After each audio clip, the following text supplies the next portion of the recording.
अगर कोई व्यक्ति गीत गोविंद का पाठ करता है तो महाप्रभु जगन्नाथ जी एक क्षण के लिए ही सही, एक क्षण के लिए ही सही ब्रह्मांड छोड़ करके उस व्यक्ति के सामने आके एक क्षण के लिए खड़े हो जाते हैं जब व्यक्ति गीत गोविंद गाता है। अनुभव कराएं आपको। 2 मिनट के लिए सब लोग नेत्र बंद कर लीजिएगा और यदि याद हो तो हमारे साथ गाइएगा, नहीं याद हो तो शब्द सुनिएगा। आपको ऐसा लगेगा कि महाप्रभु जी आए हैं, और लगेगा नहीं, महाप्रभु जी आएंगे। ये गीत गोविंद को वचन दिया है ठाकुर जी ने कि पूरे ब्रह्मांड में जहां कहीं भी कोई गाएगा मैं निश्चित जाऊंगा। 2 मिनट के लिए महाप्रभु जी को स्मरण करो, देखना ऐसा लगेगा कि महाप्रभु जी आ गए हों।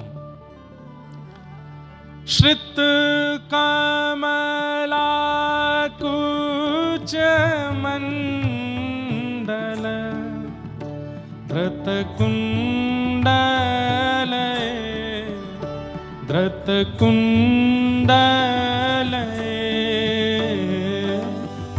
कलित ललित वनमाल जय जय देव हरे कलित ललित वनमाल जय जय देव। हम केवल एक पंक्ति गाते हैं और हमारे रोंगटे खड़े हो जाते हैं। जयदेव महाप्रभु के द्वारा विरचित ये अष्टपदी, जयदेव महाप्रभु के इस भाव को नाभाजी कहते हैं। एक माली की बेटी बैगन के बगीचे में जाकर के गा रही है। महाप्रभु जगन्नाथ जी मंदिर छोड़ करके आ गए।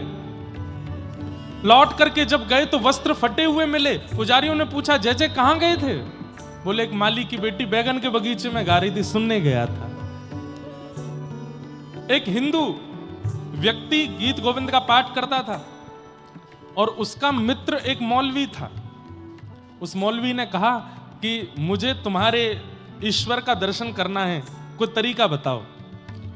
तो उन हिंदू महापुरुष ने गीत गोविंद दिया। बोले लो इसका पाठ करना, और पाठ करते समय सामने एक आसन बिछा देना, आसन पर थोड़ा जल छिड़क देना शुद्ध पवित्र, और ठाकुर जी से कहना मैं गीत गोविंद गा रहा हूं, आप आ जाओ।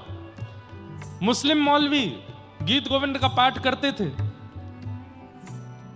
1 साल निकल गया, 1.5 साल निकल गया, आसन रोज रखते थे, लेकिन अभी तक अनुभव नहीं हुआ। एक दिन इतनी जल्दी में थे कि आसन रखना भूल गए। गीत गोविंद याद हो गया था। घोड़सवारी करते थे तो घोड़े पर बैठ करके गीत गोविंद गा रहे थे। गाते गाते थोड़ी देर में क्या अनुभव करते हैं कि एक श्याम वर्ण का बालक घोड़े के सामने दौड़ रहा है, और सीधे नहीं दौड़ रहा है, उल्टा दौड़ रहा है, दोनों भुजा उठा करके ऊपर। उल्टा दौड़ते हुए उस बालक को देख करके मौलवी ने अपना घोड़ा रोका। अरे बालक तुम कौन हो और ये उल्टे कैसे दौड़ रहे हो? ठाकुर जी कमर पे हाथ धर के बोले रोज तो आसन धरे सामने, आज तेने आसन ना लगाया तो चल चल के तेरो गीत गोविंद सुन रहा हूं। मौलवी तुरंत घोड़े से नीचे उतर गए, हाथ जोड़ लिए, दंडवत प्रणाम किया। बोले आप हिंदुओं के नाथ हो? नहीं, हम जगत के नाथ हैं, हम जगन्नाथ हैं, हम सबके नाथ हैं। हिंदुओं के नाथ नहीं है, हम सबके नाथ हैं। हम जीवों के भी नाथ हैं, हम मछलियों के भी नाथ हैं, हम आकाश में उड़ने वाले पक्षियों के भी नाथ हैं। इसीलिए तो नाम जगतनाथ है, जगन्नाथ है। कोई हिंदू नहीं, कोई मुस्लिम नहीं, कोई ईसाई नहीं, कोई कुछ और नहीं, सब मेरे हैं। इसीलिए भले ही मंदिर में अलाउ नहीं है सबका जाना, नियम है जगन्नाथ मंदिर में कि गैर हिंदू प्रवेश नहीं कर सकते। अब लोग बाग इस पर प्रश्न उठाते हैं, ये कैसे जगन्नाथ जो किसी और को आने नहीं देते? अरे भाई इसलिए जगन्नाथ है क्योंकि एकमात्र ऐसे ठाकुर हैं जो मंदिर से बाहर भी तो आते हैं सबसे मिलने के लिए। साल के वह 15 दिन जब ठाकुर जी मतलब ऐसा कह रहे हैं, तुम मेरे पास क्यों आ रहे हो? तुम चिंता मत, घर में जाके आराम करो, घर में जाके तान दुपट्टा सो, प्रतीक्षा करो मेरी। एक दिन मैं बाहर निकल के आऊंगा तब मेरा दर्शन कर लेना। तुम मेरे घर क्यों आ रहे हो? मैं आ जाऊंगा बाहर। सबको दर्शन देते हैं ठाकुर जी, चाहे मुस्लिम आ जाए, चाहे अंग्रेज आ जाए, चाहे कोई भी आ जाए, सबके लिए महाप्रभु जी निकल करके आते हैं। ऐसे जगन्नाथ महाप्रभु, उन्हें गीत गोविंद अति प्रिय है, अति प्रिय। महाराज जी जानते हैं आज भी जगन्नाथ महाप्रभु गीत गोविंद हृदय से लगा करके सोते हैं रात्रि में, इतना प्रिय है। इसलिए कम से कम कटनी वासी, विजय राघवगढ़ वासी और इस क्षेत्र के निवासी जगन्नाथ प्रभु के लिए इतना तो कर सकते हैं कि गीत गोविंद याद कर लीजिए, संस्कृत में है लेकिन याद कर लीजिए और जाकर के सुनाइए जगन्नाथ जी को। और नहीं जाके सुना सकते तो अपने घर में बैठ के सामने आसन रख दीजिए और बस आवाहन करो, ठाकुर जी आ जाओ, आप हमें याद करेंगे। गीत गोविंद के पाठ के बीच में आपको अनुभव होगा कि सामने कोई बैठा है और सुन रहा है। ऐसा ये गीत गोविंद है। अरे कौन कहता है कि ठाकुर जी का अनुभव नहीं होता, भगवान का केवल नाम और कथा सुना दी जाती है, भगवान दिखाई नहीं देते, भगवान का अनुभव नहीं होता। मान के तो देखिए हमारी बात, महाप्रभु जी का अनुभव होगा आपको। जय जय देव हरे कलित ललित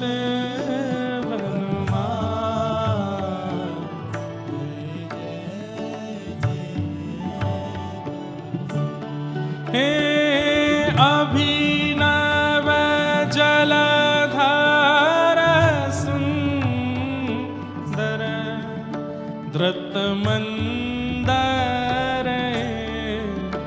धृतमंदर श्रीमुख चंद्र चकोर जय जय देव हरे श्रीमुख चंद्र चकोर।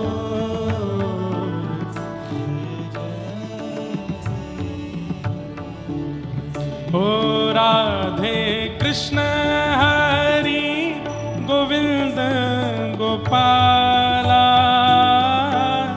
नंद जी को लाला यशोदा दुलारा। राधे कृष्ण हरि गोविंद गोपाला नंद जी को लाला यशोदा दुलारा। जय जय देव हरे जय जय देव, ओ जय जय देव हरे। श्री जगन्नाथ महाप्रभु की जयदेव महाप्रभु के द्वारा विरचित ये गीत गोविंद की एक पदी है। ऐसी अष्टपदियां अनेक हैं, कोई भी एक याद कर लो, ये सरल है इसलिए आप याद कर लोगे। इसको याद कीजिए और अपने जगन्नाथ जी को नित्य सुनाइए। आप अनुभव करने लगेंगे कि महाप्रभु जी आपके बगल में बैठे। इतना प्रिय है ठाकुर जी को गीत गोविंद। तो बहुत सुख मिला आज विजय राघवगढ़ में जगन्नाथ जी का दर्शन करके, वहाँ का किला देख करके। और अब तो तीर्थ, हरिहर तीर्थ निर्माण होगा, आपके सारे तीर्थ ही यहीं आ जाएंगे सबका अनुभव करके। बहुत सुख मिला। अब रथ यात्रा की तैयारियां कर दीजिएगा, कथा के बाद खूब जोर शोर से रथ यात्रा निकले, ऐसा भाव। और हमें चित्र भिजवा दीजिएगा, हम देखेंगे कि कटनी में कैसी रथ यात्रा हुई, कैसा अनुभव आप लोगों ने किया। यहाँ पर देखो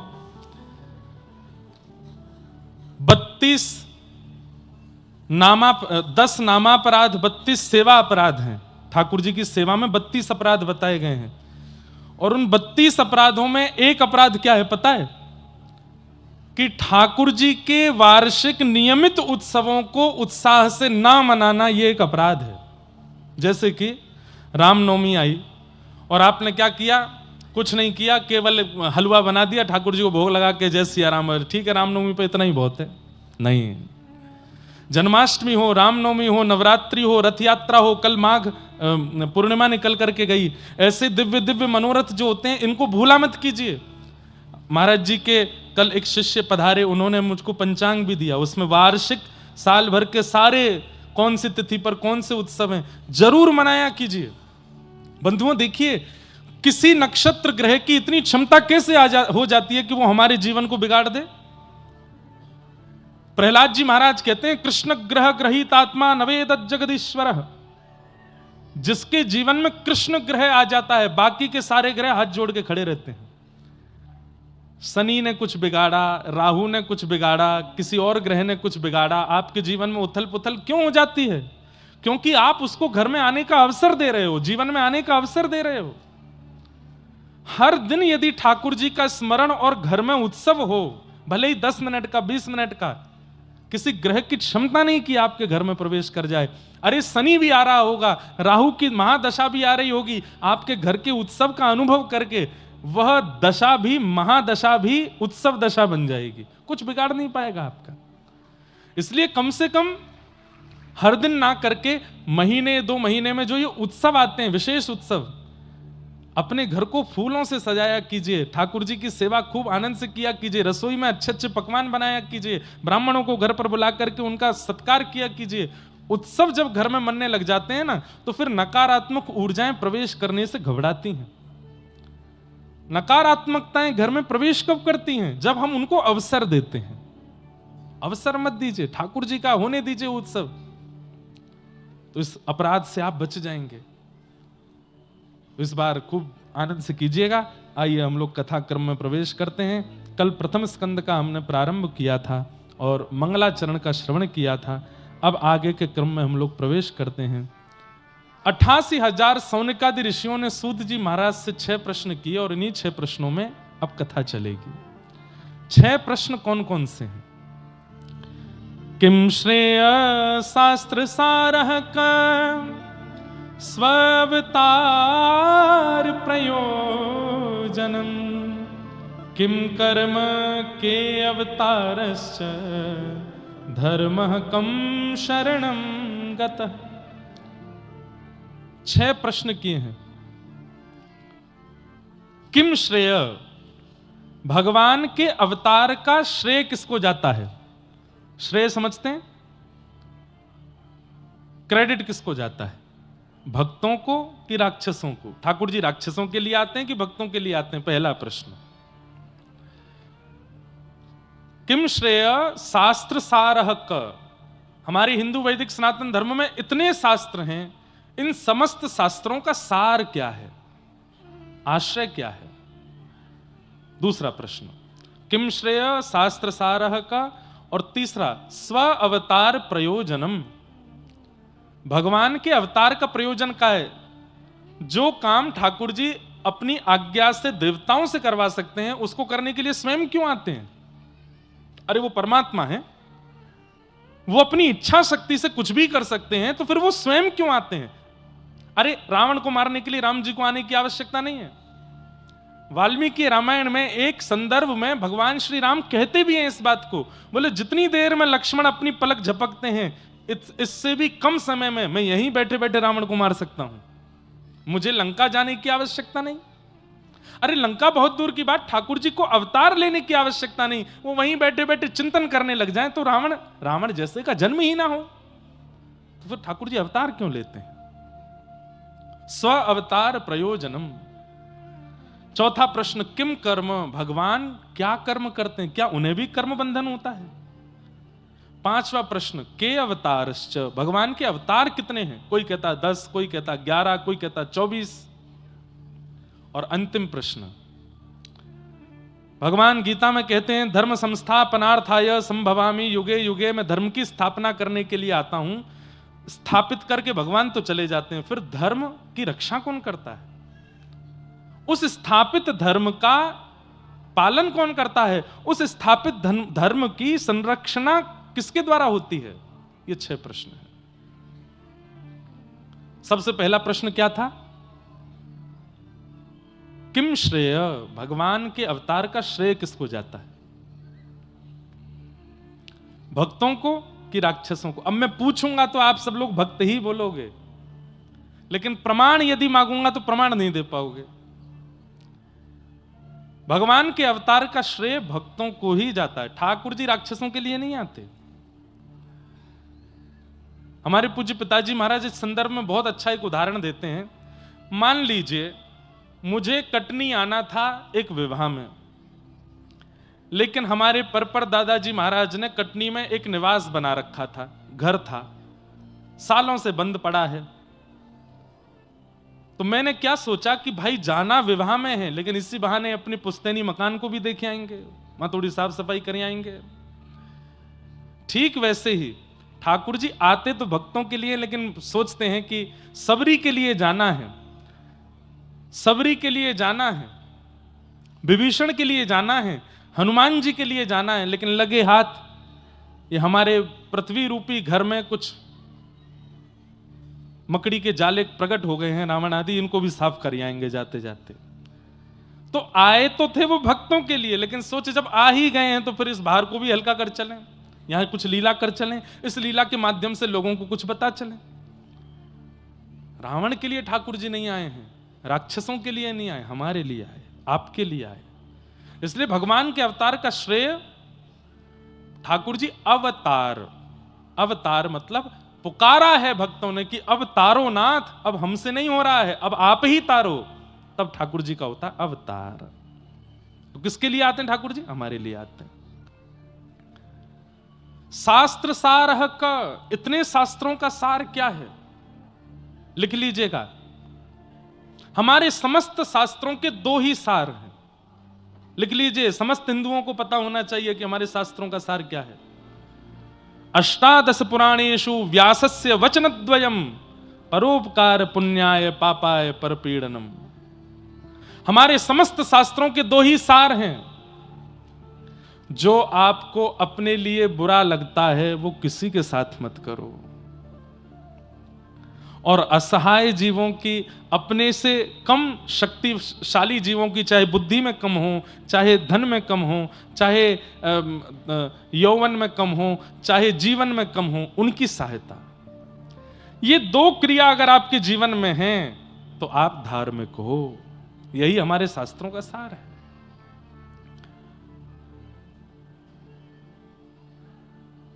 स्व अवतारश्च, भगवान स्वयं अवतार क्यों लेते हैं? ये ठाकुर जी की कृपालुता है। जो कार्य देवताओं के द्वारा भी संपादित हो सकता है, ठाकुर जी मन विचार करते हैं कि नहीं मैं स्वयं जाऊंगा, ये उनकी दयालुता है, ये कृपालुता है। किम कर्म, भगवान का कर्म क्या है? अहम भक्त पराधीन, अपने भक्तों की पराधीनता। के अवतारश्च, भगवान के अवतार कितने हैं? तो श्रीमद् भागवत कहती है अवतारा संख्येय, संख्या नहीं है अवतारों की।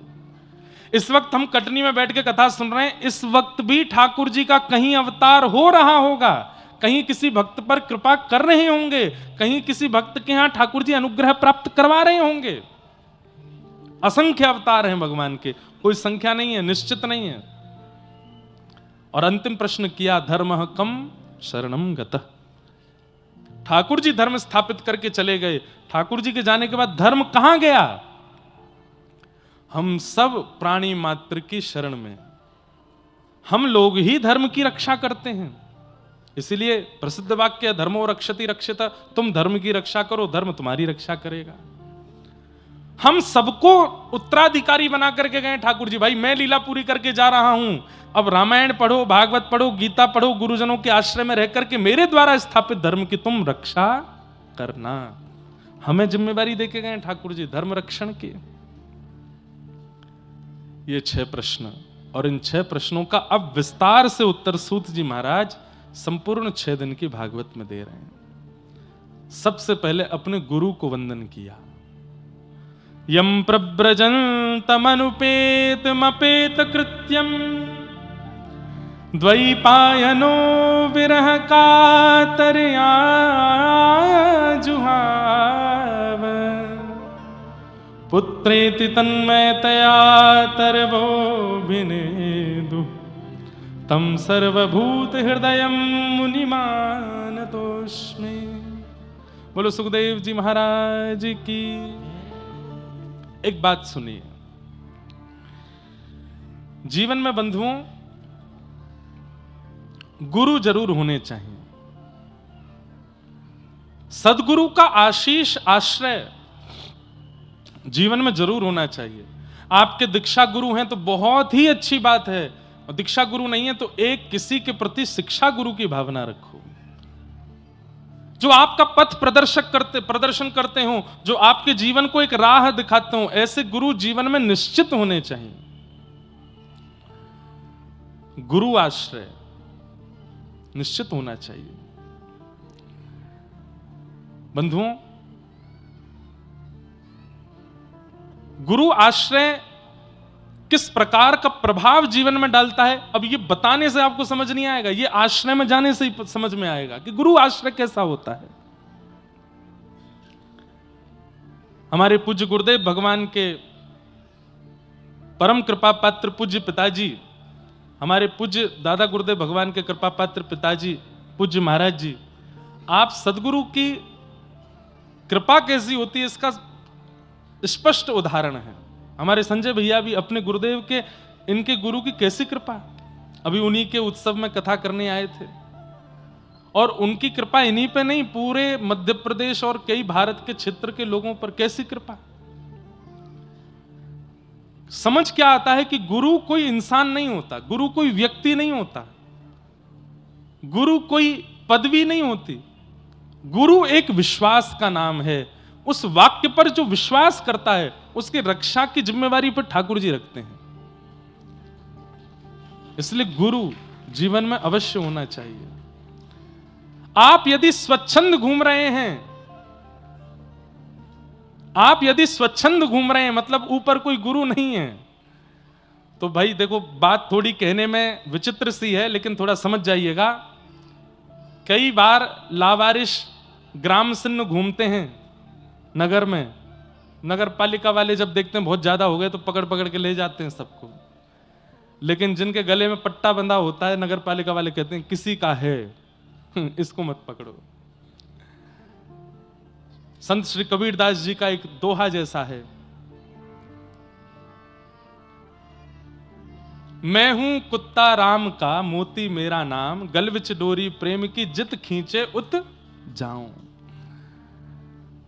गुरुदेव जब आपके मस्तक पर उर्दपुंड लगा देते हैं, हमारे श्री वैष्णव परंपरा में पंच संस्कार हो जाता है, शंख चक्र अर्पित कर देते हैं, गले में तुलसी माला धारण करा देते हैं, नाम प्रदान कर देते हैं, मंत्र प्रदान कर देते हैं, तो फिर यमराज के जो दूत घूमते रहते हैं पृथ्वी पर, वो लावारिशों को ही पकड़ पकड़ के लेके जाते हैं। जैसे ही दिखाई देता नहीं नहीं उर्दपुंड लगा रखा है, गुरुदेव का आशीर्वाद है, गुरु के बताए हुए पथ पर चल रहा है, मतलब किसी का है, इसको नरक नहीं ले जाना, इसका न्याय ठाकुर जी कर लेंगे, इसको जो करना है वो ठाकुर जी देख लेंगे।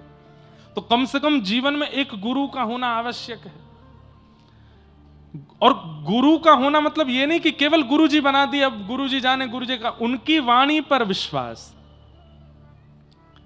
सूरदास जी महाराज को नेत्रों से दिखाई नहीं देता, देख नहीं सकते वो दुनिया को, लेकिन महाप्रभु श्रीमन वल्लभाचार्य जी महाराज की ऐसी कृपा, जिस दिन से दीक्षा प्रदान की, ब्रह्म संबंध प्रदान किया सूरदास जी को, बिना नेत्रों के सब कुछ अनुभव करते थे।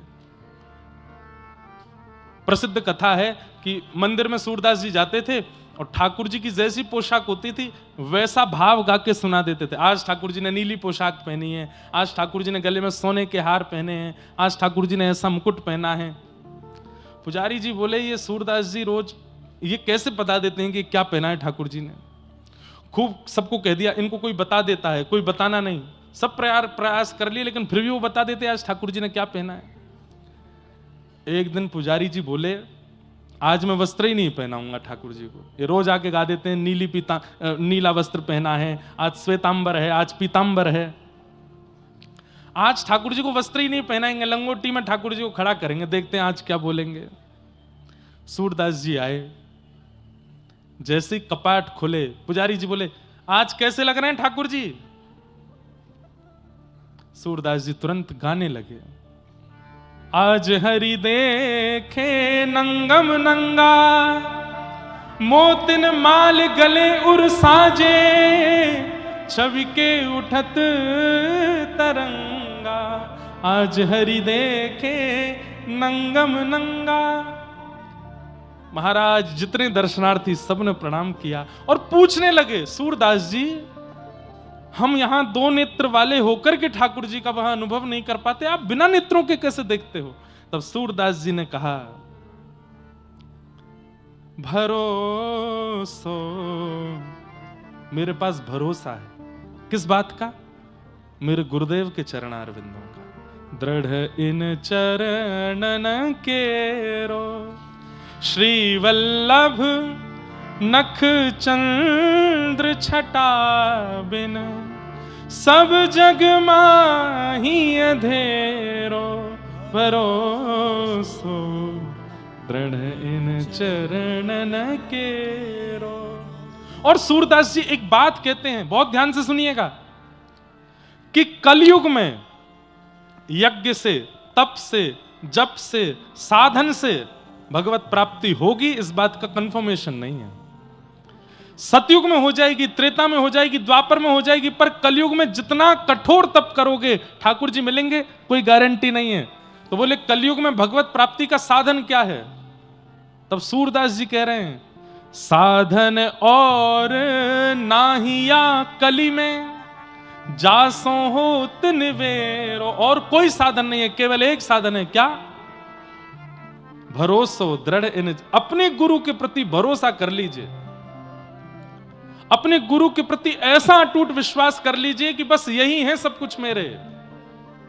उसके बाद ठाकुर जी कह रहे हैं कि इस कलिकाल में कुछ मत करो, गुरु के प्रति भरोसा रखो। सूरदास जी कह रहे हैं, मैं प्रमाणित होकर के कह रहा हूं, सूर कहां कहे दुविध आंधरो। बिना नेत्रों का सूर कह रहा है कि मैं सब देख लेता हूं अपने गुरु की कृपा से। इससे बड़ा मैं प्रमाण क्या दूं आपको? इसलिए भैया, प्रभाव देख करके नहीं, स्वभाव देख करके गुरु बनाइए, लेकिन गुरु बनाइए जरूर। आजकल प्रभाव बहुत होने लगा, हमारा भी हो रहा है, हमको बहुत डर लगता है इससे, लेकिन हम सत्य बता रहे हैं, प्रभाव देख करके गुरु नहीं बनाइएगा। देख लिया चकाचौंध है महाराज गुरु जी की, धुआंधार भीड़ चलती है आगे पीछे, ना। गुरु वो जो स्वभाव से सामान्य हो, गुरु वो जो स्वभाव से सरल हो। और एक बात बताएं, गुरु की पहचान, वैसे तो गुरु को परखना नहीं चाहिए, पर जिनको देखते ही, जिनकी वाणी सुनते ही, जिनकी उपस्थिति होते ही कोई इंसान ना दिखता हो, ठाकुर जी का स्मरण होता हो, समझो वही आपके गुरु हैं। और एक बात और बोल दूं, एक बात और सुनिए, फिर बजाना ताली। जिनकी बातें सुन के, जिनकी उपस्थिति होते ही, जिनके प्रवचन सुनते ही, जिनको प्रणाम करते ही, जिनको दर्शन करते ही अपने सालों साल के अंदर विराजमान अवगुण को छोड़ने का मन कर जाता हो, समझो वही गुरु है। ये गुरु है। मैं व्यसनी हूं, मैं क्रोधी हूं, मैं लोभी हूं, और ये वर्षों से मेरे चित्त में है, लेकिन मैं इस दोष को निकाल नहीं पाड़ा। लेकिन सन्मुख कोई ऐसा महापुरुष आया जिसके आते ही मन में भाव आया कि अब क्रोध का त्याग कर दूं, अब लोभ का त्याग कर दूं, अब मोह का त्याग कर दूं, अब व्यसन का त्याग कर दूं, समझो वही गुरु है। आपके लिए ही भेजा ठाकुर जी ने। गुरु वो नहीं जो आपसे कहे चेला राम तुम भी थोड़ा सा धुआं उड़ाओ, हमको भी उड़वाओ। चेला राम तुम भी चलो थोड़ा सा ऐब कर लो, हमको भी करवाओ। वो गुरु नहीं। गुरु वही जो हरीसों में लावे, गुरु वही जो सदमार्ग दिखावे, गुरु वही जो भक्त बनावे, और गुरु वही जो सब छुड़ाए वृंदा विपिन बसावे। वो गुरु है। आप रहते कटनी में हैं, आप रहते जबलपुर में हैं, आप रहते मध्य प्रदेश में हैं, लेकिन गुरु के आश्रय से सदा चित्त जगन्नाथ में रहता है, द्वारिका में रहता है, बद्रीनाथ में रहता है, वृंदावन का स्मरण करता है, समझो वही गुरु है। इसलिए प्रभाव के गुरु नहीं, स्वभाव के गुरु बनाइए। और एक बात बोलें, केवल गुरु की बात नहीं है, प्रभाव देख करके कोई संबंध मत बनाइए। ना मित्र बनाइए, ना भाई बनाइए, ना पत्नी बनाइए, ना पति बनाइए। और ये सामाजिक संबंध जो बन जाते हैं हमारे कई सारे, अरे तुम मेरे मुंह बोले बहन हो, तुम मेरे मुंह बोले भाई हो, प्रभाव देख करके सब बहुत जल्दी बना लेते। ना, प्रभाव नहीं। प्रभाव का स्वरूप है, बहुत दिन तक टिकता नहीं है, पर स्वभाव सदा रहता है, सदा रहता है। रावण प्रभावशाली था, और मैं अगर कह दूं तो प्रभु श्री राम के समय पर कुछ समय के लिए प्रभु श्री राम से ज्यादा प्रभाव कहीं ना कहीं रावण का हो रहा था, लेकिन प्रभाव नहीं, स्वभाव की विजय हुई। श्री रामचंद्र कृपालु भज मन हरण भव भय दारुणौ, नव कंज लोचन कंज मुख कर कंज पद कंजारुणौ। श्री राम, उनके स्वभाव की विजय हुई। वो मर्यादा पुरुषोत्तम है। पिता के प्रति मर्यादा, पत्नी के प्रति मर्यादा, मित्र के प्रति मर्यादा, अरे कहां तक कहें शत्रु के प्रति मर्यादा, सब मर्यादाओं का पालन करने वाले राघव जी की विजय हुई। क्यों? प्रभाव नहीं, स्वभाव। और आप सबसे भी एक निवेदन करें, अपने प्रभाव पर काम मत कीजिए, स्वभाव पर काम करो।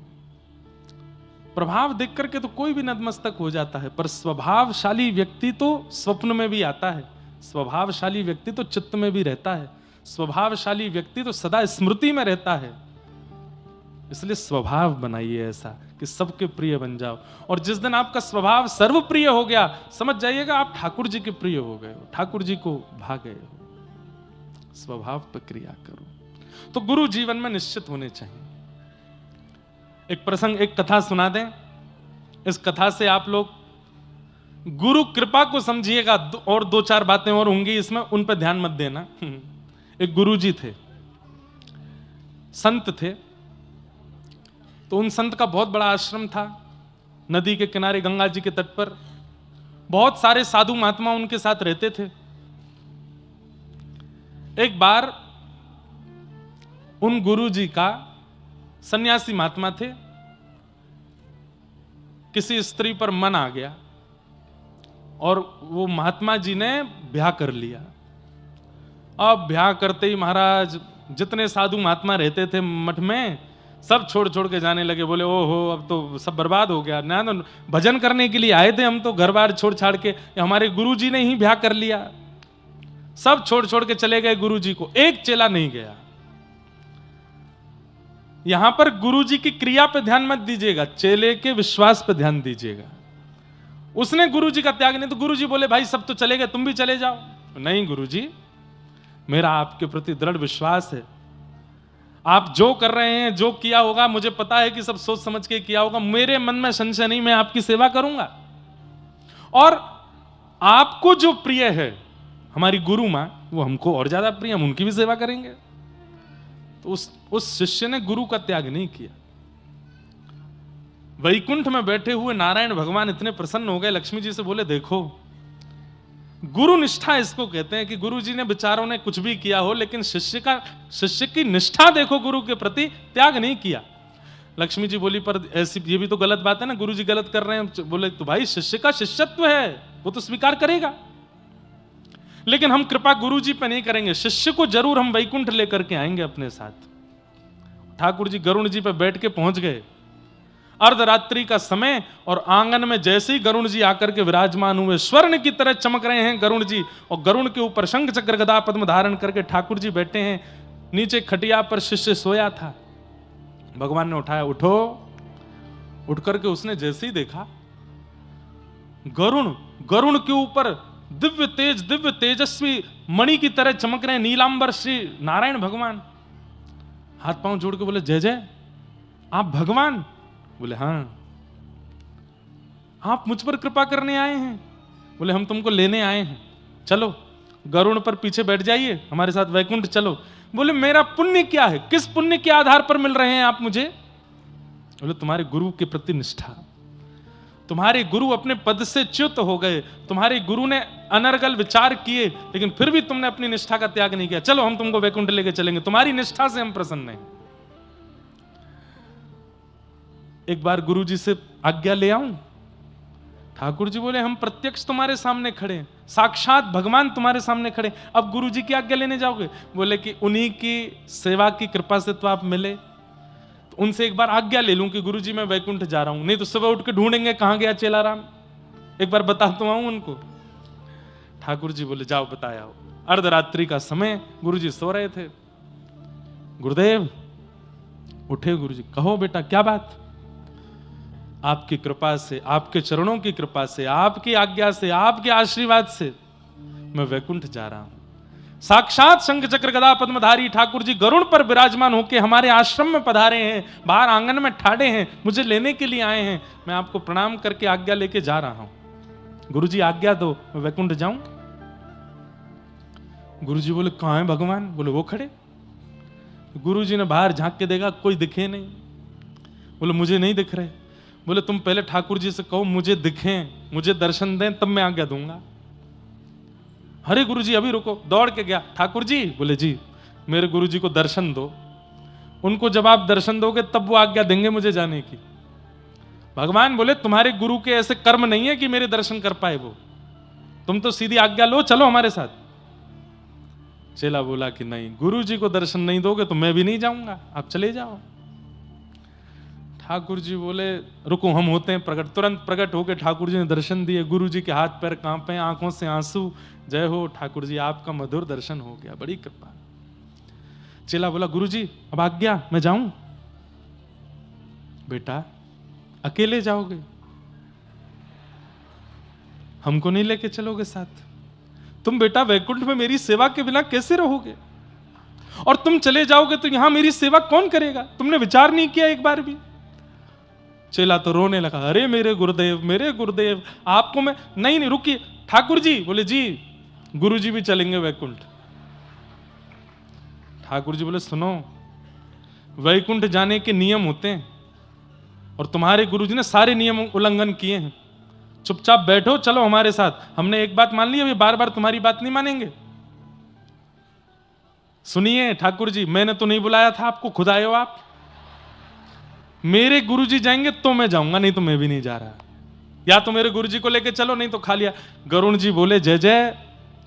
ठाकुर जी एक बार बोले चलो गरुण, इसके तो बड़े नखरे हैं। गरुण जी बोले लक्ष्मी जी को क्या उत्तर दोगे? उनसे तो आप बड़ा कह के आए थे, इसकी निष्ठा पे मैं प्रसन्न हूं, इसकी निष्ठा पे मैं राजी हो गया हूं। ले चलो, कौन से वैकुंठ में जगह बहुत है।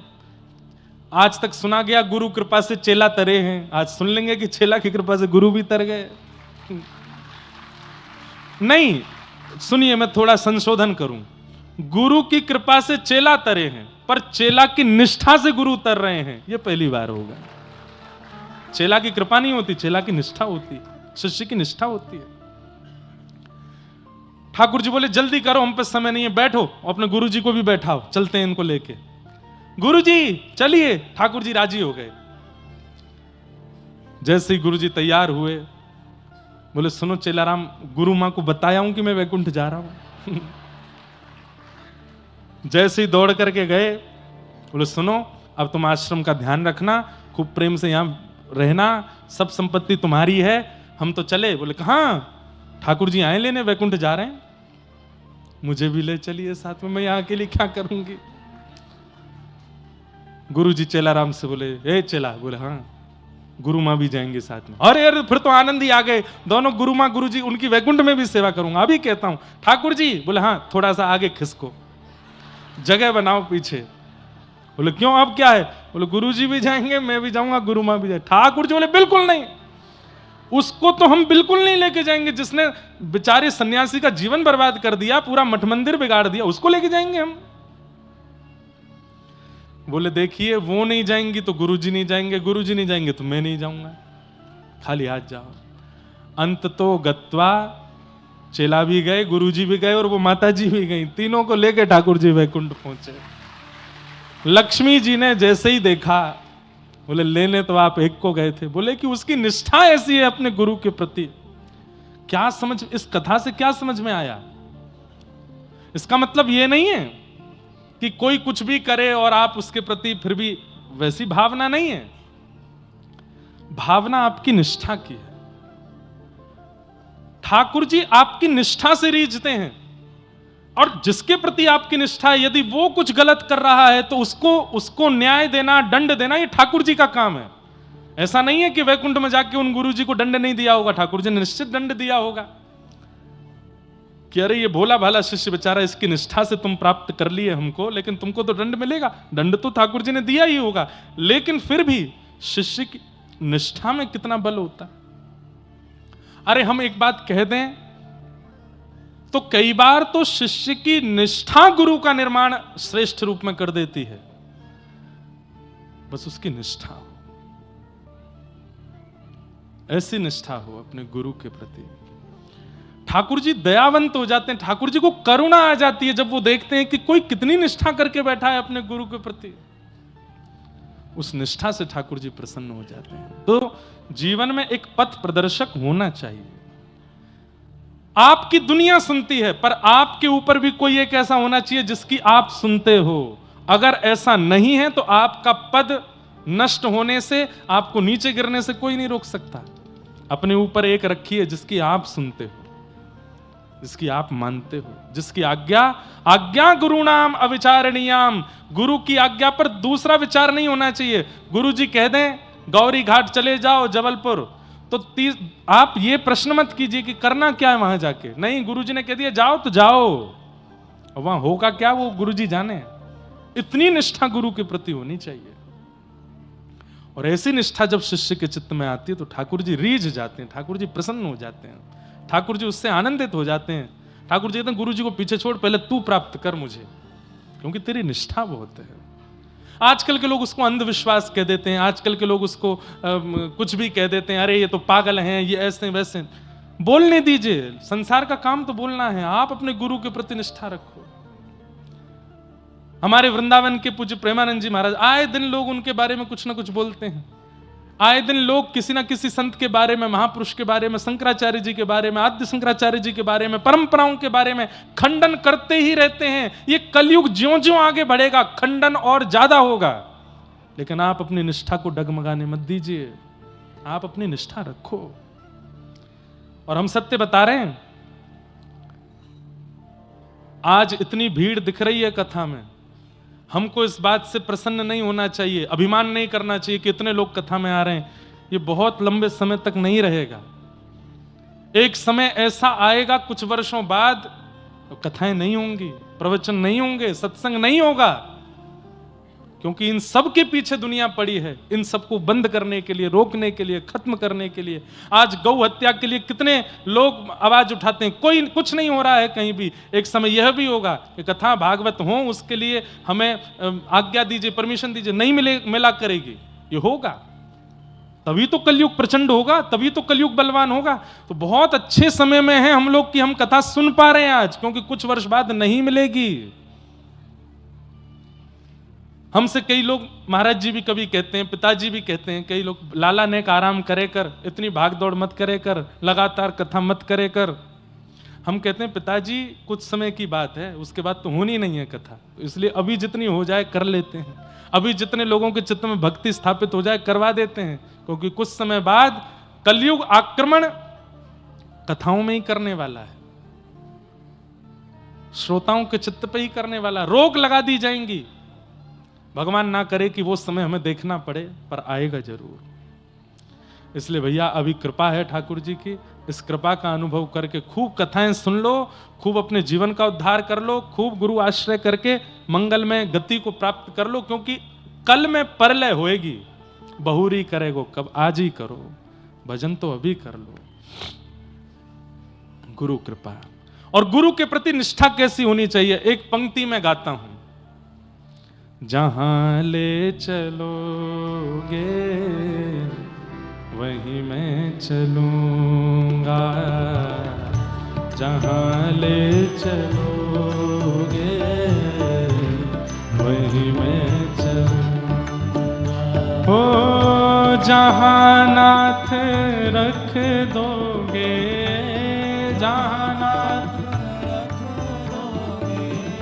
जहां नाथ रख दोगे, जहां नाथ हो वहीं मैं रहूंगा, जहां ले चलोगे वहीं मैं चलूंगा।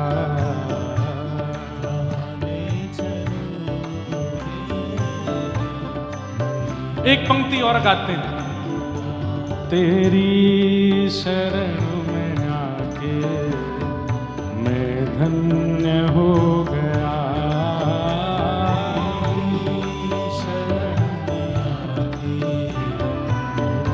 इतनी संख्या में बैठे हो, करताल बजा के गाइए, ऊंचे स्वर में बोल करके गाइए। तेरी शरण में आके मैं धन्य हो गया,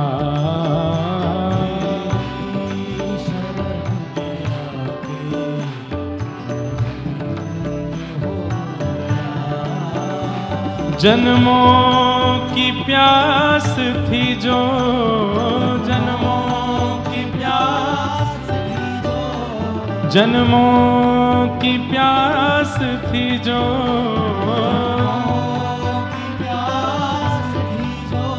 संपन्न हो गया, तेरी शरण में आके मैं धन्य हो गया।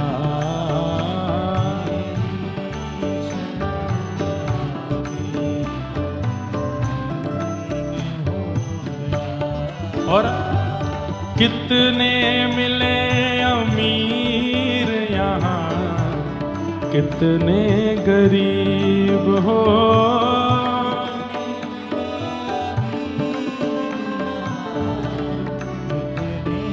भैया एक काम हम करते हैं, कटनी वालों के गले की बलैया ले रहे हैं। भाई कितना मीठा गाते हो आप लोग, थोड़ा सा हल्का सा ऊंचा गाओगे तो और आनंद आएगा।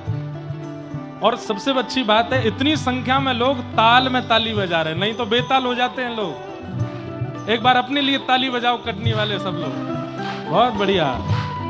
ठाकुर जी कोई की नजर नहीं लगाए आपको, भाव से गाओ। कितने मिले अमीर यहाँ, कितने गरीब हो, कितने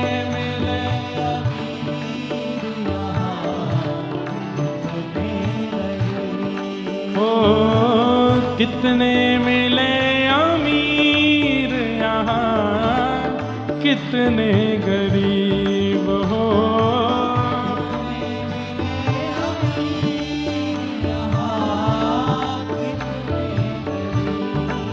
हो पर आप मिल गए तो, पर आप मिल गए हो, पर आप मिल गए तो, पर आप मिल गए तो मैं धनवान हो गया।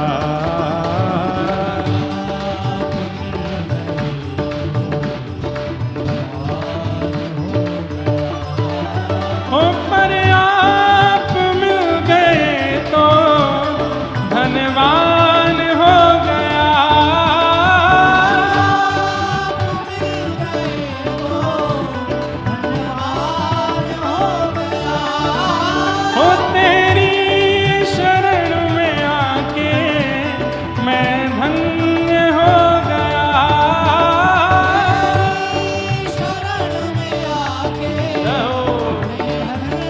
बोलो सद्गुरुदेव भगवान की।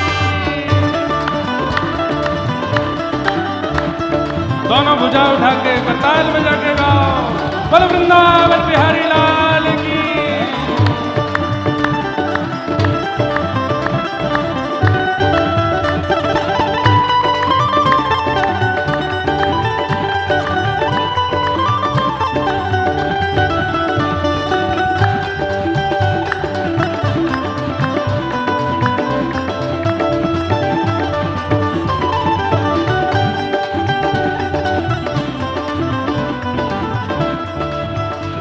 और गुरु से एक ही प्रार्थना होनी चाहिए, क्या? करना कभी ना दूर प्रभु, चरणों से आप हो। करना कभी ना दूर प्रभु, चरणों से हाँ, करना कभी ना दूर प्रभु, चरणों से आप हो।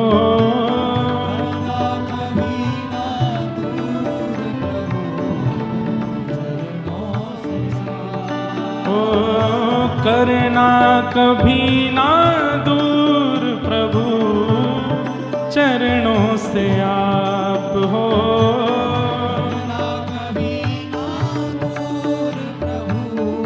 क्यों क्यों?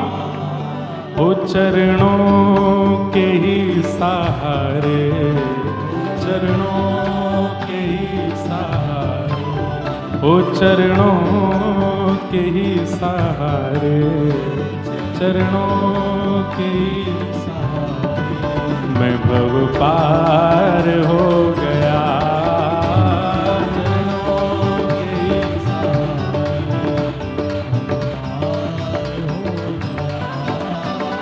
चरणों के ही सहारे भव पार हो गया।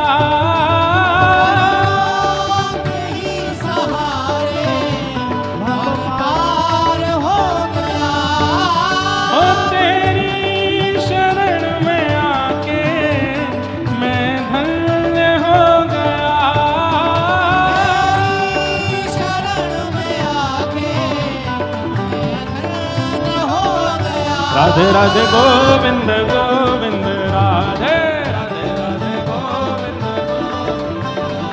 हे राधे राधे गोविंद गोविंद राधे राधे गोविंद आओ हरि गोविंद राधे गोपाल राधे राधे गोपाल राधे हरि गोविंद राधे गोपाल राधे राधे गोपाल राधे हरि गोविंद राधे गोपाल राधे राधे गोपाल राधे हरि गोविंद राधे गोपाल राधे भुजा उठा के गाओ भज राधे राधे गोविंद गोविंद राधे राधे राधे गोविंद गोविंद राधे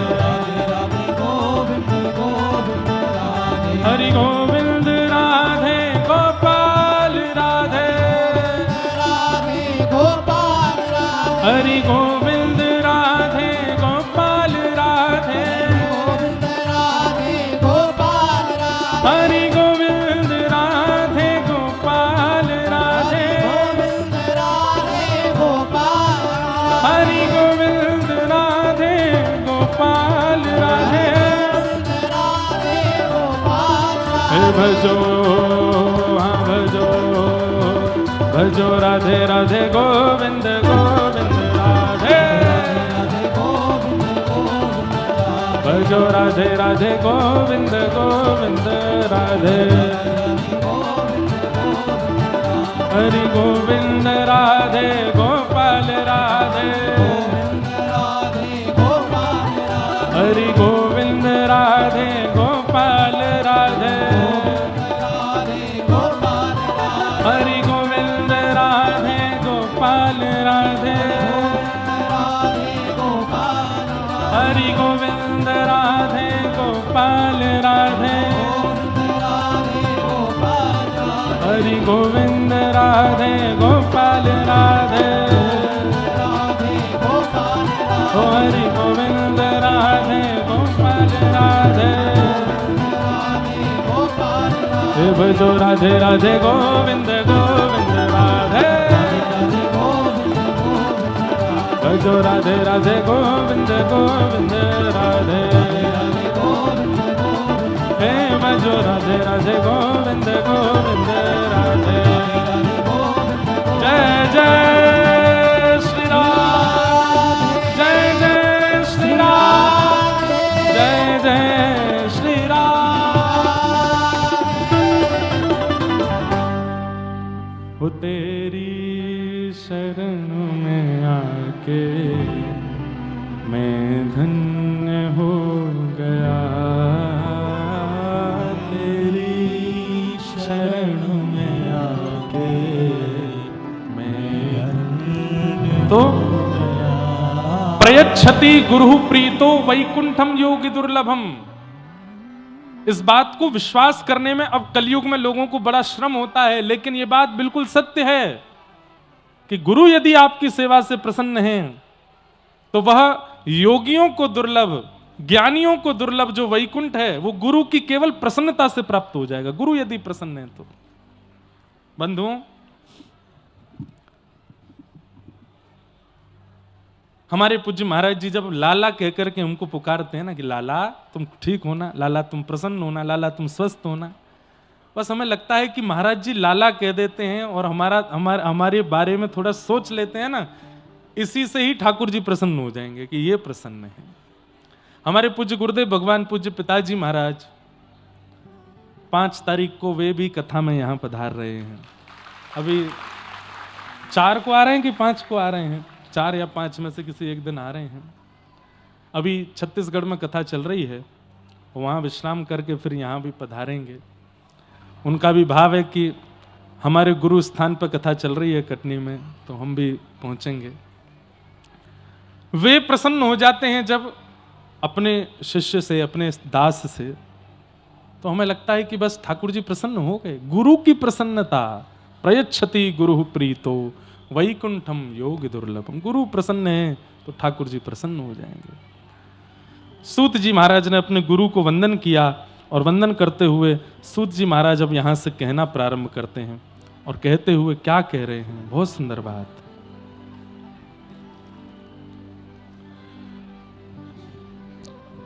सवै पुंसां परो धर्मो यतो भक्ते यदोक्षजे अहैतुक्य प्रतिहता आत्मा संप्रसीदति।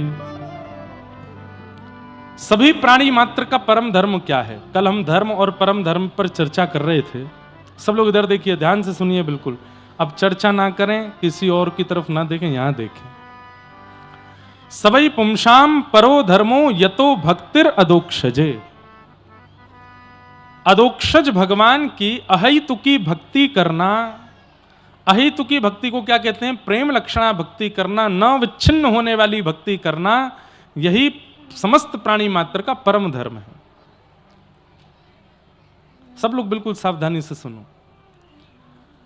ठाकुर जी के प्रति प्रेम लक्षणा भक्ति भाव रखना, जैसे व्रज की गोपियां रखती हैं, जैसे यशोदा मैया रखती हैं, जैसे नंद बाबा प्रेम करते हैं लाला से, जैसे ठाकुर जी के सब ग्वाल बाल प्रेम करते हैं ठाकुर जी से, ऐसी ठाकुर जी के प्रति संबंधात्मक भक्ति करना यह परम धर्म है।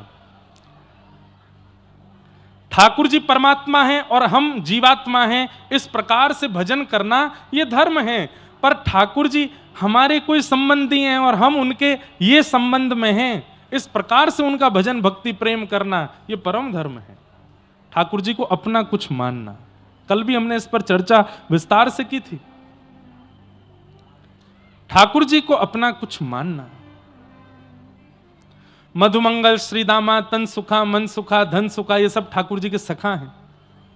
सब ठाकुर जी से अटूट प्रेम करते हैं।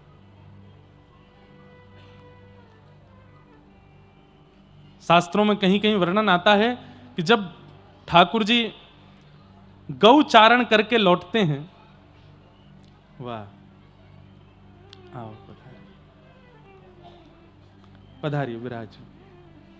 हमारे सागर क्षेत्र के विधायक जी शैलेंद्र जैन जी आए हैं, बहुत बहुत आप अभिनंदन, विराज है।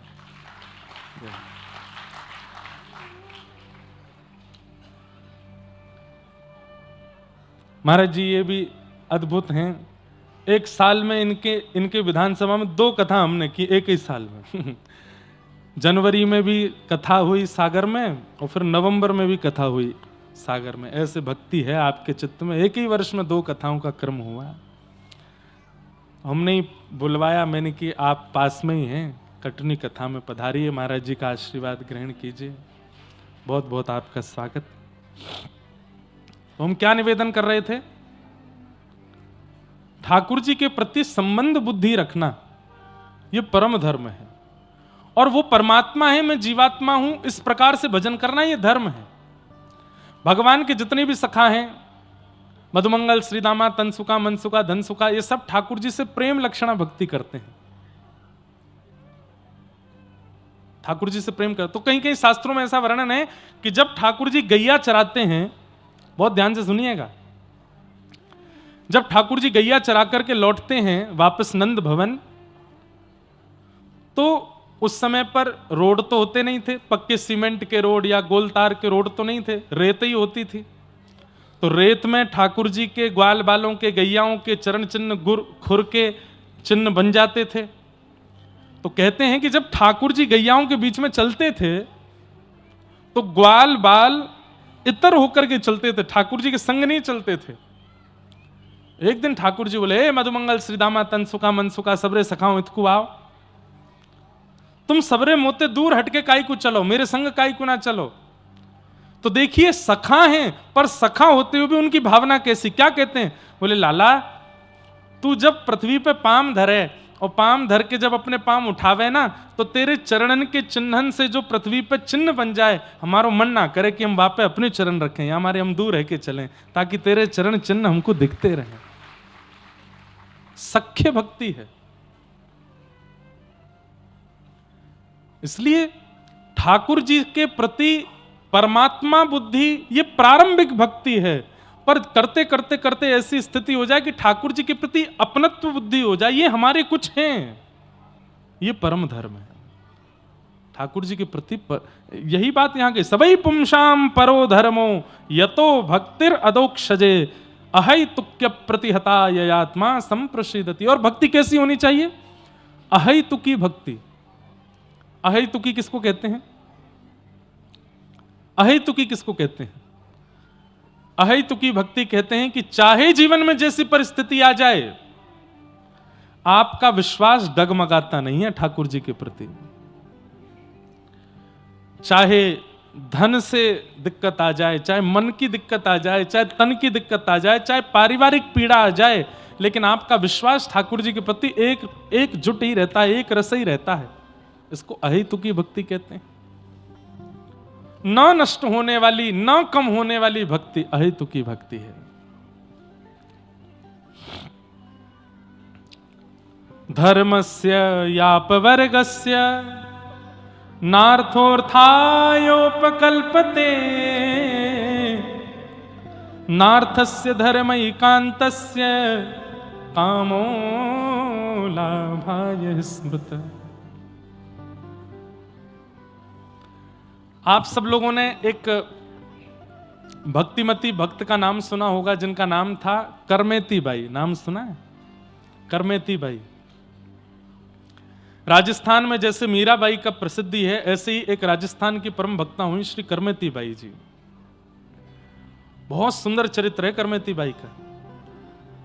तो करमेती बाई 4 भाइयों के बाद में जन्मी थी अपने पिताजी के यहां।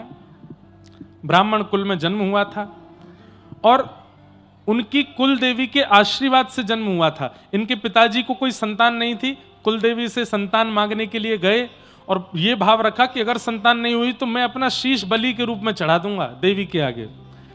तो बीच रास्ते में ही देवी प्रकट हो गई और देवी ने प्रकट होकर के कही, जाओ 4 पुत्र होंगे तुमको।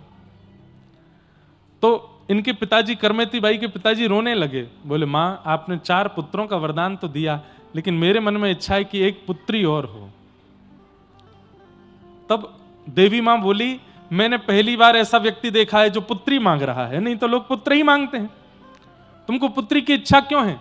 तब इनके पिताजी ने कहा कि पुत्र होने से तो यह पता चलता है कि हम माता पिता हैं, लेकिन पुत्री होने से यह पता चलता है कि हमारा जीवन किसी के लिए है, हमारा जीवन भी एक श्रेष्ठता के लिए है, हमारे जीवन में भी एक बहुत बड़े दान पुण्य का अवसर आएगा इसके दान के लिए, इसलिए आप एक पुत्री प्रदान करो।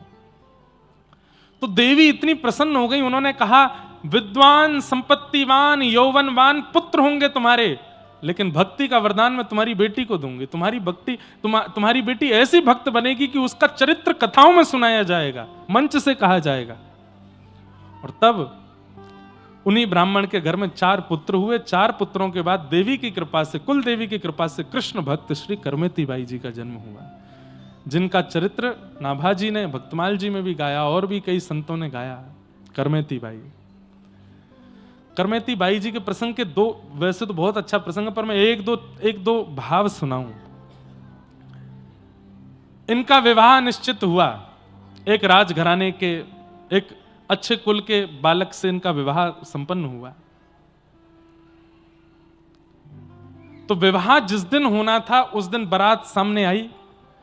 ये ऊपर अपने कक्ष में खड़े खड़े बारात देख रही थीं और तभी इन्होंने मन में विचार किया कि मैंने जन्म किसी का घर बसाने के लिए, अपना घर बसाने के लिए, गृहस्थाश्रम में जाने के लिए नहीं लिया है। मैंने जन्म ठाकुर जी की भक्ति के लिए लिया है और अपनी भक्ति के द्वारा असंख्य भक्तों को भक्ति का मार्ग दिखाने के लिए लिया है। सब लोग इधर देखिए, ध्यान से सुनो। लेकिन माता पिता जबरदस्ती मेरा ब्याह कर रहे हैं, क्या करूं? तो द्वार पर बारात आ गई थी और करमेती बाई उसी समय घर छोड़ के चली गई। ये नहीं पता था जाना कहां है, बस इनको ये पता था कि मेरे घर से उत्तर की दिशा में, मेरे घर से उत्तर की दिशा में वृंदावन है। ये नहीं पता था वृंदावन का रास्ता कहां है, कहां से मुड़ना, कैसे, बस उत्तर दिशा की ओर चल पड़ी करमेती बाई। द्वार पर बारात खड़ी थी, माता पिता दुल्हा का सत्कार कर रहे थे और बहू बेटी घर से चली गई। विवाह नहीं हो पाया, पूरे नगर में ढूंढा, पुत्री नहीं मिली। तब इनके दुखित पिताजी ने नगर के राजा को कहा कि मेरी बेटी घर छोड़ के चली गई है, मेरे पास तो सैन्य बल नहीं है, आप मेरी बेटी को ढूंढवाइए, कहां है वो। तब राजा ने अपनी सेना लगा दी, बोले ढूंढ के लाओ, कहां गई है ब्राह्मण देवता की पुत्री। तो सेना दौड़ी, चप्पा चप्पा ढूंढने लगी, कहां है कहां है। आजकल के बच्चे इन्फ्लुएंस मत होना करमेती बाई से, ये भी तो घर छोड़ के गई थी, पर घर छोड़ के कितनी परम पवित्र भक्ति के लिए गई, आगे सुनिएगा। करमेती बाई को पता चल गया कि राजा की सेना मुझको ढूंढ रही है, कहां छिपूं, ये तो चप्पा चप्पा छान रहे हैं। तभी इन्होंने देखा कि एक रेगिस्तान में ऊंट पड़ा है मरा हुआ, और गीदड़ आदि उस ऊंट को भीतर से खा गए, बाहर का कंकाल बस पड़ा है। अरे उस ऊंट के पास जाना बहुत दूर की बात है, किलोमीटरों दूर तक उसकी दुर्गंध आ रही थी, इतनी दुर्गंध आ रही थी। करमेती भाई दौड़ करके गई और उस ऊंट के कंकाल के भीतर जाके छिप गई। आप कहोगे महाराज जी 10, 15, 20 मिनट छिपी होंगी ताकि सेना चली जाए तो ये निकल के बाहर भाग जाएं। 3 दिन तक उसके अंदर छिपी रही। प्रसंग आता है कि करमेती बाई जब वृंदावन पहुंच गई और फिर कालांतर में प्रसिद्ध हो गई, संत जन इनका सत्संग सुनने के लिए जब आते थे, तब एक संत ने इनसे प्रश्न किया कि भाई साहब, हमने सुना है कि जब आप राजस्थान से वृंदावन आई थी तो सेना से बचने के लिए आपने ऊंट के कंकाल में 3 दिन निवास किया। करमेती बाई बोली हाँ। तो फिर उन्होंने कहा क्षमा कीजिएगा, बुरा मत मानिएगा, पर कोई जानवर मर जाता है तो उसके शरीर की दुर्गंध इतनी विष के समान होती है कि उसको एक बार कोई ले लेता है तो उस व्यक्ति का सिर दर्द करने लगता है। आप 3 दिन उस दुर्गंध युक्त ऊंट के पेट में कैसे बैठ गई। करमेती बाई बोली 2 बात। पहली बात, जिसके चित्त में प्रेम लक्षणा भक्ति जागृत हो जाती है ना, उसको फिर परिस्थिति से फर्क नहीं पड़ता। जिसके चित्त में प्रेम बढ़ चढ़ के बोलने लगता है कृष्ण भक्ति का, वृंदावन भक्ति का, और प्रेमी व्यक्ति को फिर परिस्थिति से फर्क नहीं पड़ता, वो प्रेम को प्रायोरिटी देता है। मेरे लिए वृंदावन पहुंचना जरूरी था, मेरे लिए कृष्ण की चरणारविंदों की प्राप्ति जरूरी थी, मेरा मन बुद्धि चित्त सब कुछ कृष्ण का स्मरण और वृंदावन का स्मरण कर रहा था, इसलिए वो दुर्गंध मेरा कुछ बिगाड़ ना पाई। और दूसरी बात जो कही वो तो लाजवाब। करमेती बाई कहती हैं, भैया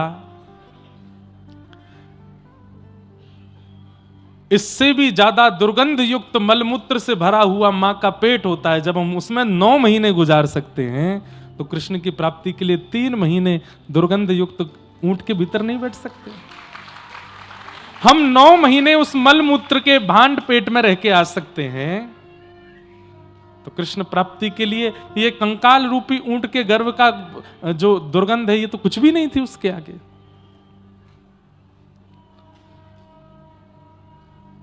करमेती बाई, कभी मुझे अवसर मिलेगा मैं 2-3 दिन केवल करमेती बाई का प्रसंग, बहुत सुंदर है, बहुत अद्भुत है। हमारे श्री नारायण दास भक्तमाली जी पूज्य बक्सर वाले मामा जी ने पूरी करमेती बाई का चरित्र लिखा है, गाया है, इतना अद्भुत है। मीराबाई का प्रसंग सब सुनते हैं, पर अब करमेती, हम अभी इस वर्ष और कुछ कथाएं करने के बाद में और फिर उन भक्तों के चरित्र सुनाएंगे कथाओं में जिनके चरित्र किसी को पता ही नहीं है, जिनके चरित्र लोगों ने सुने नहीं, ऐसे भक्तों के चरित्र अद्भुत हैं। तो फिर एक प्रसंग और आता है कि करमेती बाई जब वृंदावन आ गई, कुछ सालों बाद इनके पिताजी को पता चला कि करमेती वृंदावन में है, तो वो गुस्से में भर करके लड़ने के लिए अपनी पुत्री के पास गए। यमुना के तट पर परनकुटी बना करके करमेती बाई रहती थी। घर छोड़ा लेकिन भोग विलास में नहीं पड़ी हैं, वो एक तपस्विनी जैसा जीवन जी रही हैं। अरे क्या बताएं, सुंदरता ऐसी थी कि कोई भी मोहित हो जाता, पर भजन के प्रभाव से करमेती बाई ने अपना रूप ऐसा बना लिया कि कोई काम भाव से अगर उनके पास आ भी जाता था तो करमेती बाई का रूप देख करके उसका काम नष्ट हो जाता था। ऐसी करमेती बाई। पिताजी क्रोध में भर के आए, वृंदावन में पूछा कहां है करमेती? किसी ने बताया यमुना के तट पर बैठी हैं, कुटिया बना के रहती हैं। जैसे ही पिताजी ने करमेती बाई की कुटिया देखी, आधा क्रोध तो वहीं ठंडा हो गया। उस कुटिया में मानो जैसे भक्ति नृत्य कर रही हो, और जैसी कुटिया के भीतर प्रवेश करके करमेती को देखा, पिता के नेत्र सजल हो गए। क्या कमी थी घर में? मखमली चादर, मखमली गद्दे पर सोना, 3 समय 4 समय गरम गरम फुल्का पाना, एक राजघराने जैसा शौक, सब कुछ छोड़ करके मेरी बेटी यहां बालुका में बैठी है। करमेती बाई ने नेत्र खोल के जब अपने पिता को देखा, प्रणाम किया, पिताजी आइए। कैसे आए? ममता नहीं है चित्त में कि रोने लग गई हूं ना? बोले बेटी मेरे अंदर क्रोध तो बहुत था, पर पता नहीं कहां चला गया, लेकिन एक प्रश्न अभी तक मेरे चित्त से नहीं गया है, उस प्रश्न का उत्तर जानने आया हूं मैं। बोले क्या पिताजी? तूने एक बार भी विचार नहीं किया कि मेरे पिता की नाक कट जाएगी? मेरे पिता को समाज में मुंह कैसे दिखाएंगे अगर मैं घर छोड़ के भाग गई तो? मेरे द्वार पर बारात खड़ी थी लाली, एक परिवार अपना पूरा घर सजा करके और किसी दूसरे परिवार के स्वागत में वहां खड़ा था। एक व्यक्ति दुल्हा बन करके आया, उसके माता पिता सब परिवार लोग आए। तूने एक नहीं 2-2 परिवार और पूरे कुल में मेरी नाक कटा दी। तूने एक बार भी विचार नहीं किया कि मेरे पिता के साथ क्या होगा अगर मैं ऐसा करूंगी तो? माना तेरी भक्ति प्रधान है, माना तेरा वृंदावन आना निश्चित है, माना कि तुझे कृष्ण भक्ति चाहिए, लेकिन तूने अपने पिता का चिंतन क्यों नहीं किया? करमेती बाई ने ऐसा उत्तर दिया, हो सकता है कई माता पिताओं को अच्छा ना लगे, लेकिन यह बिल्कुल शास्त्रीय बात थी। करमेती बाई क्या बोली? पिताजी मेरी क्षमा बहुत छोटी है आपके अपमान के आगे, इसलिए मैं अगर क्षमा मांगूंगी तो शायद मैंने जो किया उसमें मुझे क्षमा नहीं मिलेगी, लेकिन यह संसारी विषय है। आध्यात्मिक विषय यदि देखोगे तो पिताजी मेरी बात आपको कड़वी लगेगी, आप कहो तो मैं कह दूं। पिताजी बोले बोलो। बोले पिताजी नाक उनकी कटती है जिनकी नाक होती है, और नाक उन्हीं की होती है जो कृष्ण के होते हैं, जो राम के होते हैं, जो नारायण के होते हैं, जो गुरु के होते हैं। पिताजी संसार के विषय भोगों में, इस संसार के लोक रंजन में, इस संसार के लोग जो कभी किसी के नहीं हो सकते, इनके लिए नाक बचाने के लिए आप अपनी भक्त बेटी का एक विषयी जीव से ब्याह कर रहे थे। नाक आपकी नहीं कटी पिताजी, अगर ब्याह हो जाता तो मेरी कट जाती, क्योंकि मैं कृष्ण की हूं, मैं राम की हूं, और उसके बाद भी एक विषयी व्यक्ति को अपने जीवन में आने का अवसर देती मैं, मेरी नाक कटती पिताजी। नाक तो उनकी होती है जो ठाकुर जी के होते हैं। आपको फिर भी लगा कि मैंने अपराध किया, तो इस अपराध की भरपाई मैं केवल एक भाव से कर सकती हूं, सालों से जिनकी सेवा कर रही हूं ठाकुर जी की, अब ये मैं आपको प्रदान करती हूं, इनकी सेवा करो। आपके अब मैं नहीं हूं आपके यहां, मेरी जगह ये विराजेंगे। और अपने घर के ठाकुर जी दिए। पिताजी के चित्त का जितना विषाद था सब चला गया। और करमेती बाई के ठाकुर जी आज भी राजस्थान के सीकर जिले में विराजमान है, वही ठाकुर जी, उनको ला करके पिताजी ने विराजमान किया, और माता पिता का वह नाक कट गई वाला विषाद निकल गया, और वे दोनों भी कृष्ण भक्त होकर के भगवत धाम की प्राप्ति कर गए। ऐसी करमेती बाई, उनका प्रसंग, बंधुओं मीराबाई, करमेती बाई, इनके प्रसंग सुन लीजिए, इन जैसा बनना बहुत मुश्किल है। पर परम धर्म कहते भी ऐसी ही भक्ति को हैं। हम आप जो कर रहे हैं वो धर्म है, पर इस प्रकार की जो भक्ति है उसे परम धर्म कहते हैं। जो ठाकुर जी के प्रति इतनी प्रीति, इतना लगाव, इतना कि सर्वस्व त्याग दिया ठाकुर जी के लिए, ऐसी भक्ति, इसी को परम धर्म कहते हैं। धर्मस्य यापवर्गस्य नार्थोर्थायोपकल्पते, नार्थस्य धर्मैकांतस्य कामो लाभाय स्मृत। धर्म कैसा है? बोले अपवर्ग है। बहुत ध्यान से सुनिएगा, बड़ा अच्छा प्रसंग है ये, बड़ी अच्छी बात बता रहे हैं यहां सूत जी। धर्मस्य आपवर्गस्य, धर्म पवर्ग नहीं है, अपवर्ग है। पवर्ग में 5 शब्द आते हैं, प फ ब भ म, पवर्ग शब्द होते हैं हिंदी वर्णमाला में, प फ ब भ म, तो पा से बनता है पाप, फ से बनता है फल, ब से बनता है बंधन, भ से बनता है भय और म से बनता है मृत्यु। इन पंच योजनाओं में की गई भक्ति को श्रेष्ठ नहीं बताया गया। मतलब पाप करने के बाद भजन करना, पाप करने से पहले करना चाहिए था। अब पाप हो गया, अब डर के कारण भजन में लग गए, डर के कारण हनुमान जी के पास, शनि महाराज के पास, कुल देवता के पास, कुल देवी के पास घूम रहे हैं, हमसे पाप हो गया। वो भजन भजन नहीं माना जाता, वो प्रायश्चित माना जाता है। उस भजन के फल से ठाकुर जी प्रसन्न नहीं होते, आपके पाप को नष्ट करते हैं, इसलिए उसको श्रेष्ठ भजन नहीं माना गया। पाप के बाद किया गया भजन, फल की प्राप्ति से किया गया भजन, उसको भी श्रेष्ठ नहीं माना जाता। किसी कामना से किया गया भजन, प फ फिर आता है ब, यानी कि बंधन युक्त बंधन मुक्त होने के लिए किया गया भजन, उसे भी श्रेष्ठ नहीं माना जाता। भ यानी कि भय से किया गया भजन, डर के मारे हनुमान चालीसा, भूत पिशाच निकट नहीं आवे, महावीर जब नाम सुनावे, ना सरो घरे सब पीरा। रात में कई बार सो रहे होते हैं। अब हम जहां रुके हैं कटनी में, बहुत बढ़िया जगह है, बहुत बढ़िया निवास है, इतना बढ़िया सुंदर घर है, लेकिन वहां सामने ही रेलवे लाइन है। तो जिस दिन मैं रात्रि में आया, और सर्दियों में पंखा वैसे ही नहीं चलते हैं, तो बिल्कुल सुनसान, रात में 3 बजे रेल का हॉर्न बजा, पौं, और 3 बजे, अब नई जगह, जैसे तैसे तो मुझे नींद आई थी, और कम से कम 40 घंटे का जगा हुआ था मैं, और जैसे ही वो आवाज आई, तो आवाज भी, हॉर्न भी बजता है 2-4 सेकंड तक, तो मैं थोड़ी देर तो यही देखता रहा, कौन कोई चुड़ैल आ गई क्या यहाँ पे, कौन चिल्ला रहा है। और वास्तव में मन से निकला, भूत पिशाच निकट नहीं आवे, महावीर जब नाम सुनावे। और फिर जब घड़गड़ आवाज, अरे मैंने की रेलवे लाइन है सामने। फिर पर्दा हटा के देखा तो मैंने की ओहो। तो भय से किया गया भजन, उसको भी श्रेष्ठ नहीं माना जाता। बिना किसी कारण के भगवत स्मृति होनी चाहिए। और 5वां बताया गया मां, यानी कि मृत्यु के समय समीप आने पर किया गया भजन। किसी ने बता दिया कि भाई तुम्हारे तो 6-7 महीना ही बचे हैं बस, और लग गए महाराज, कभी यहां पूजा वहां पूजा, ये करो वो करो, ऐसे करो वैसे करो, ये कर दो, कोई लाभ नहीं। या फिर किसी ज्योतिषी ने नहीं भी बताया, जीवन ही पूरा होने वाला है, समय हो गया, अब मरणासन अवस्था की ओर जा रहे हैं, बाल सारे पक गए, दांत सारे टूट टाट गए, आंखों से दिखता नहीं है, चला जाता नहीं, समझ गए कि अब तो मृत्यु आने वाली है। बोले अब क्या करें? बोले अब तो भैया तीर्थ कला लाओ, हमको गंगा जी नवा दो, जमुना जी नवा दो, कोई फायदा नहीं। हमारा कहने का मतलब है जीवन भर नहीं किया और अंतकाल में यदि धर्म का स्मरण कर रहे हैं तो उसका कोई फायदा नहीं है।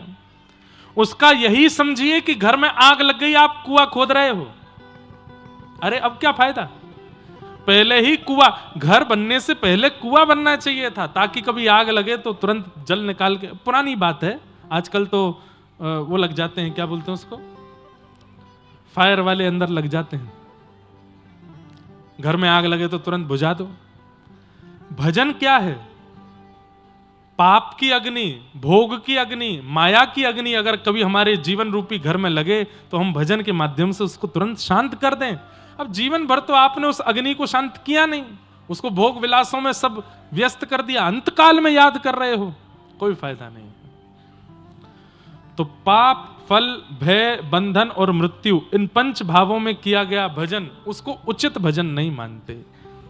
धर्म तो बिना इन 5 के होना चाहिए, बिना निष्काम होना चाहिए। आगे भगवान के अवतारों के विषय में बताया, श्रीमद् भागवत जी की रचना कैसे हुई, इस विषय को प्रतिपादित किया गया। अनेक वेद पुराणों की रचना करने के बाद वेद व्यास जी का चित्त शांत नहीं था। तब नारद जी महाराज ने आकर के कहा, व्यास जी ऐसे ग्रंथ की रचना करो, ऐसे भाव की रचना करो जिसको सुनकर के बड़े बड़े योगी, जपी, तपी और निर्ग्रंथा ठाकुर जी से प्रेम करने वालों का कल्याण हो। तब वेद व्यास जी महाराज ने श्रीमद् भागवत की रचना की, जहां पर भगवान का ऐश्वर्य नहीं, भगवान का प्रेम दिखाया गया। ऐश्वर्य ग्रंथ तो बहुत सारे हैं, लेकिन ठाकुर जी का प्रेमास्पद, ठाकुर जी के प्रेम को प्रतिपादित करने वाला ग्रंथ श्रीमद् भागवत है। नारद जी महाराज ने पूर्व जन्म की कथा सुना करके वेद व्यास जी को प्रोत्साहित किया और श्री वेद व्यास जी महाराज ने भागवत की रचना की। अब बहुत ध्यान से सुनिएगा, श्रीमद् भागवत की रचना हो गई।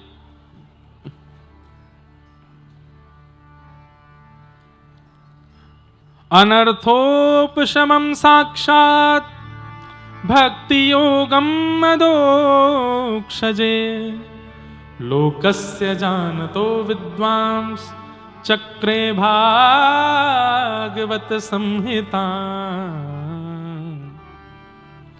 बड़े बड़े अनर्थों को दूर करने वाली, लोगों के पापों का शमन करने वाली और साक्षात भक्ति योग अधोक्षज भगवान का साक्षात्कार कराने वाली ऐसी सुंदर श्रीमद् भागवत की रचना श्री वेद व्यास जी महाराज ने कर दी है। भागवत जी की रचना से पूर्व नारद जी महाराज ने अपने पूर्व जन्म की कथा बताई और पूर्व जन्म की कथा सुनाते हुए नारद जी महाराज कहने लगे,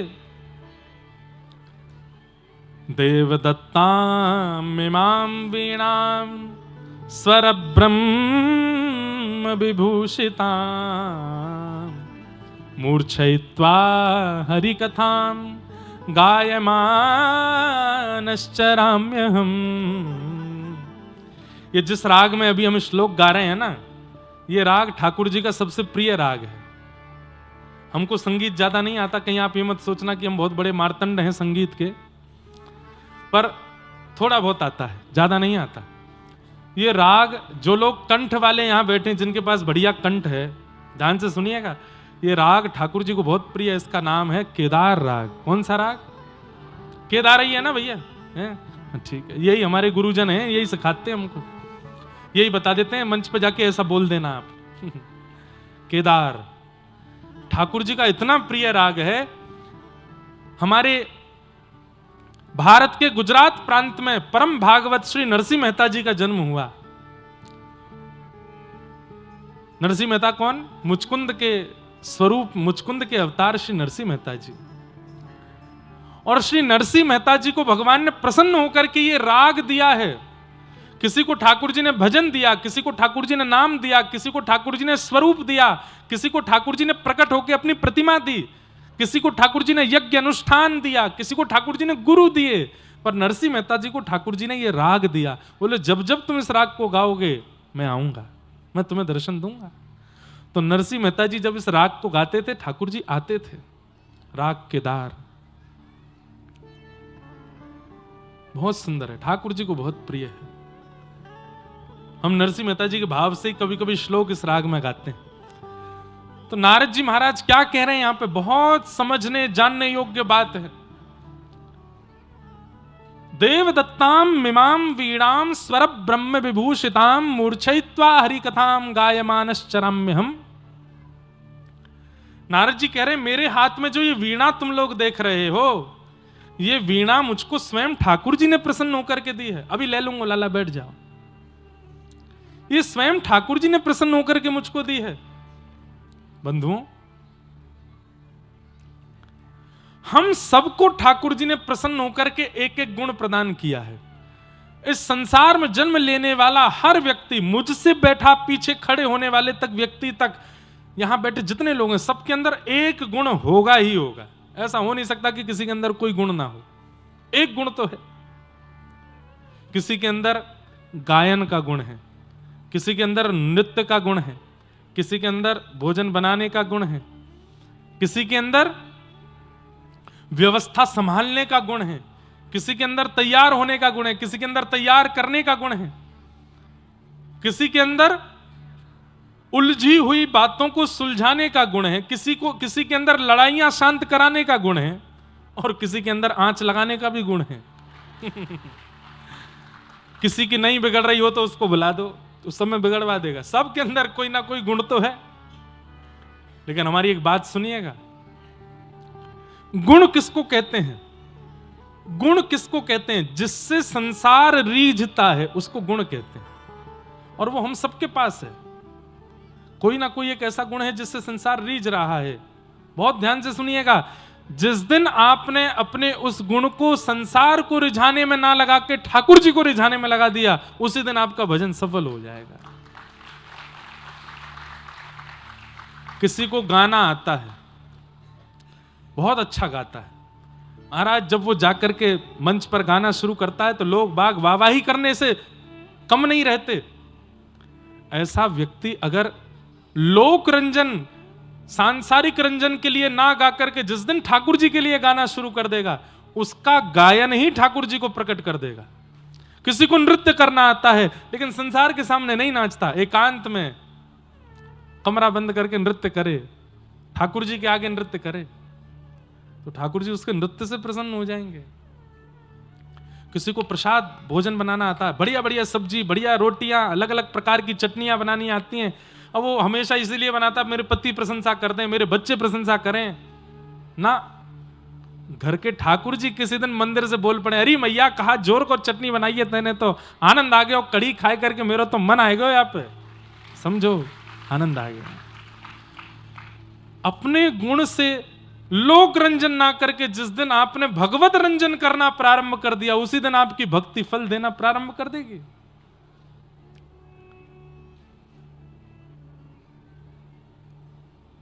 नरसिंह मेहता बहुत अच्छा गाते थे। जब वो गाते थे कहते हैं कि चलता हुआ व्यक्ति रुक जाता था और सुनने लग जाता था नरसिंह मेहता को। लेकिन नरसिंह मेहता ने कभी लोक रंजन के लिए नहीं गाया, सदैव ठाकुर जी को प्रसन्न करने के लिए गाया। ऐसे नरसिंह मेहता। नारद जी महाराज कह रहे हैं ये वीणा जो मेरे हाथों में तुम देख रहे हो, ये ठाकुर जी ने प्रसन्न होकर के मुझको दी है। तब वेदव्यास जी बोले आपने ऐसा क्या किया कि ठाकुर जी आपसे प्रसन्न हो गए? तब नारद जी बोले मैंने ठाकुर जी को गायन सुनाया था, ठाकुर जी को कुछ गा के सुनाया था। तो फिर वेदव्यास जी बोले आपने गायन कहां से सीखा? तब नारद जी बोले बड़ी कथा है, सुना दूं? बोले हाँ सुनाओ। तब नारद जी बोले सुनो, एक बार की बात है, वैकुंठ में एक संगीत की प्रतियोगिता हो रही थी और भगवान श्रीमन नारायण शेष नाग पर पौड़े पौड़े संगीत सुन रहे थे। जैसे रंगनाथ भगवान आपके कट्टी में विराजमान है शेष नाग पर। बंधुओं ये कौन सी मुद्रा है पता है? ये राजी वाली मुद्रा है। राजी वाली मुद्रा समझे? जैसे घर में बच्चों को कोई बात मनवानी हो माता पिता से, तो माता पिता बैठे हों तब नहीं मानेंगे, माता पिता खड़े हों तब नहीं मानेंगे, लेकिन माता पिता ने एक लेट जाएं, थोड़ी आंखों में नींद सी भरी आए, तब कहो पिताजी कल हम धुआंधार घूमने चले जाएं। तो लेटे लेटे पिताजी बोल देंगे नहीं जाना। पिताजी मान जाओ ना, थोड़े चरण दबा दे, कल घूम आते हैं। अच्छा ठीक है चले जाना। सुबह उठ के पिताजी बोले हे मैंने मना किया था नहीं जाना। पिताजी आपने कह दिया था आप मान जाओ। अच्छा ठीक है जाओ। ये ऐसी मुद्रा है ठाकुर जी की कि इस मुद्रा में कोई प्रार्थना करो ठाकुर जी हाँ ही बोल देते, ठीक है हो जाएगा, राजी हैं हम, प्रसन्न है, जाओ करो। आराम की मुद्रा है। व्यक्ति जब रिलैक्स मोड में होता है तो सब स्वीकार कर लेता है। तो रिलैक्स मोड में है, यहाँ रंगनाथ भगवान ऐसे लेटे हैं, पौड़े हुए हैं। और रिलैक्स मोड में व्यक्ति उग्र मोड में हो, अब यही शंख चक्र गदा पद्मधारी ऐसे खड़े हों ठाकुर जी, पीछे भी रिलैक्स मोड में ही हैं, चल रहे हैं, ऐसे खड़े हो ना, आप कहो ठाकुर जी ये कृपा कर दो, तो ठाकुर जी जांच करेंगे, पड़ताल करेंगे, पूरी तहकीकात करेंगे, तब कृपा करेंगे। लेकिन पौड़े हैं, बिल्कुल आराम फरमा रहे हैं, रिलैक्स मोड में है, उस समय कहो ठाकुर जी ये कृपा कर दो, हो गई, डिस्टर्ब मत करो, चलो जाओ हो गया तुम्हारा काम, जाओ। तो यहां रिलैक्स मोड में है ठाकुर जी, रंगनाथ महाप्रभु। लेकिन हां संसार मत मांगना, मांगो तो भक्ति ही मांगो, मांगो तो विचार। एक बात बोलूं, ठाकुर जी से क्या मांगना चाहिए? अगर मांगो तो बताऊंगा, मांगोगे? ठाकुर जी से क्या मांगना चाहिए कि हे ठाकुर जी हमें सरल बना दो, हमें सहज बना दो, हमें डाउन टू अर्थ बना दो, हमें ज्यादा चतुर चालाक नहीं, हमें भोंदू बना दो, हम बहुत चतुर हो गए नाथ। आप ठाकुर जी से स्वभाव मांगोगे ना, ठाकुर जी भर भर के देंगे आपको। हमने सदैव ठाकुर जी से ऐश्वर्य मांगा है, संसार मांगा है, विचित्रताएं मांगी हैं। ठाकुर जी से स्वभाव की याचना करो कि ठाकुर जी हमारा स्वभाव सरल कर दो, ठाकुर जी हमारे हृदय को पवित्र कर दो, हम बहुत दोष देखने लगे हैं लोगों में, हमें सरल बना दो। आज जाके रंगनाथ भगवान से मांगिएगा, हे नाथ हमें सरल बना दो। अरे आप और कुछ मांगेंगे तो रंगनाथ भगवान कहेंगे जाओ जाओ दिया, परेशान मत करो। लेकिन आप रंगनाथ प्रभु के सामने जाके कहोगे हे रंगनाथ मेरे हृदय को सरल बना दो, तो ऐसे पौड़े पौड़े ठाकुर जी एक बार तो उठ के बैठ जाएंगे, हैं क्या मांग रहा है, मेरे चित्त को सरल बना दो। वाह भैया, ये तो कभी किसी ने नहीं मांगा, जा तुझे दूंगा, इससे भी ज्यादा बढ़िया दूंगा। सरल बनो, सहज बनो।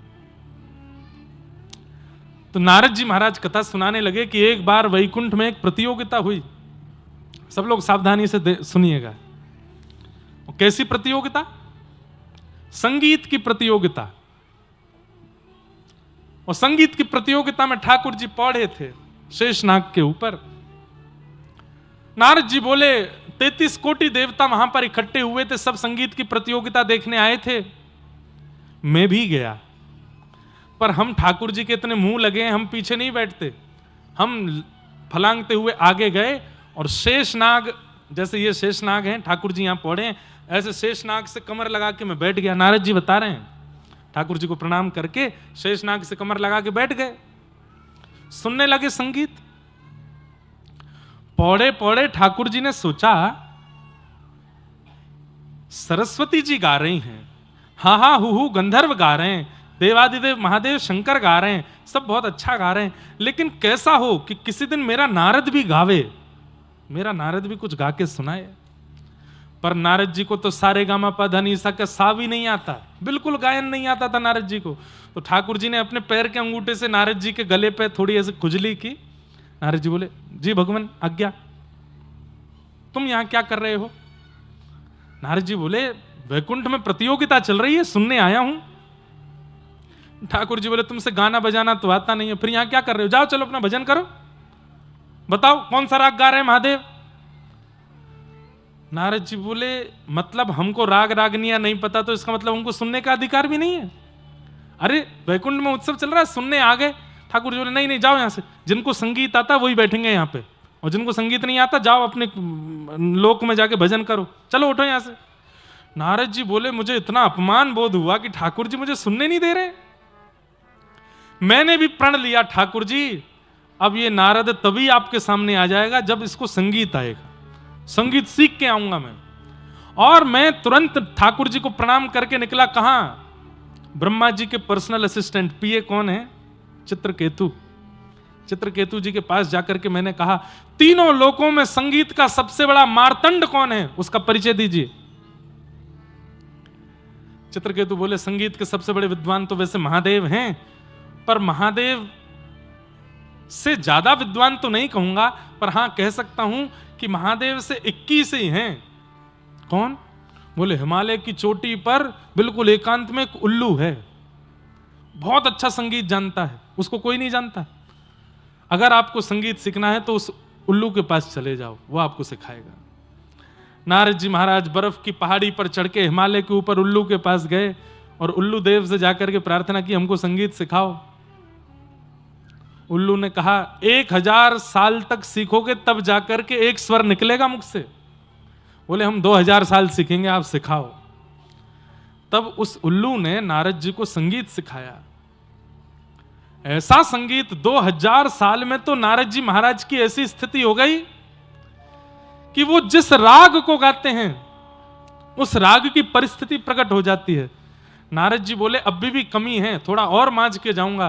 तब नारद जी महादेव के पास गए और फिर 1000 साल महादेव से भी संगीत सीखा। टोटल कितना हुआ? 3000 वर्ष। 3000 वर्ष साधना की नारद जी ने संगीत की। उसके बाद वो हुआ जो नहीं होना चाहिए था। क्या? अभिमान आ गया नारद जी को।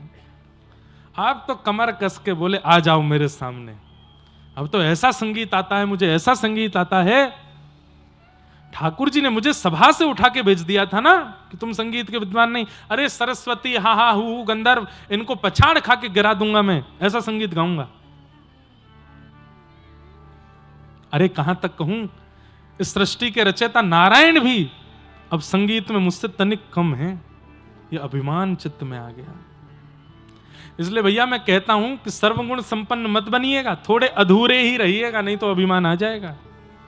धन में भी अधूरे रहो, ज्ञान में भी थोड़े अधूरे रहो, रूप यौवन में भी थोड़े अधूरे रहो, पहनावे उड़ावे में भी थोड़े अधूरे रहो, भजन में भी थोड़े अधूरे रहो, नहीं तो अभिमान के भागीदार बनोगे। नारद जी को ऐसा अभिमान आया। ठाकुर जी बोले रुक जाओ नारद जी, अभी बताते हैं तुमको। नारद जी महादेव के पास से सीधे निकले वैकुंठ की यात्रा पर। बीच मार्ग में एक नगर दिखाई दिया। नारद जी बोले 3000 साल की साधना करके आया हूं, नया नगर बन गया यहां तो। उस नगर में जैसे प्रवेश किया, इतना सुंदर नगर, इतने सुंदर उस नगर के सब लोग। माता जी बैठ जाओ, मैया बैठ जाओ, जल्दी बैठ जाओ, हाँ बैठ जाओ, वहीं बैठ जाओ।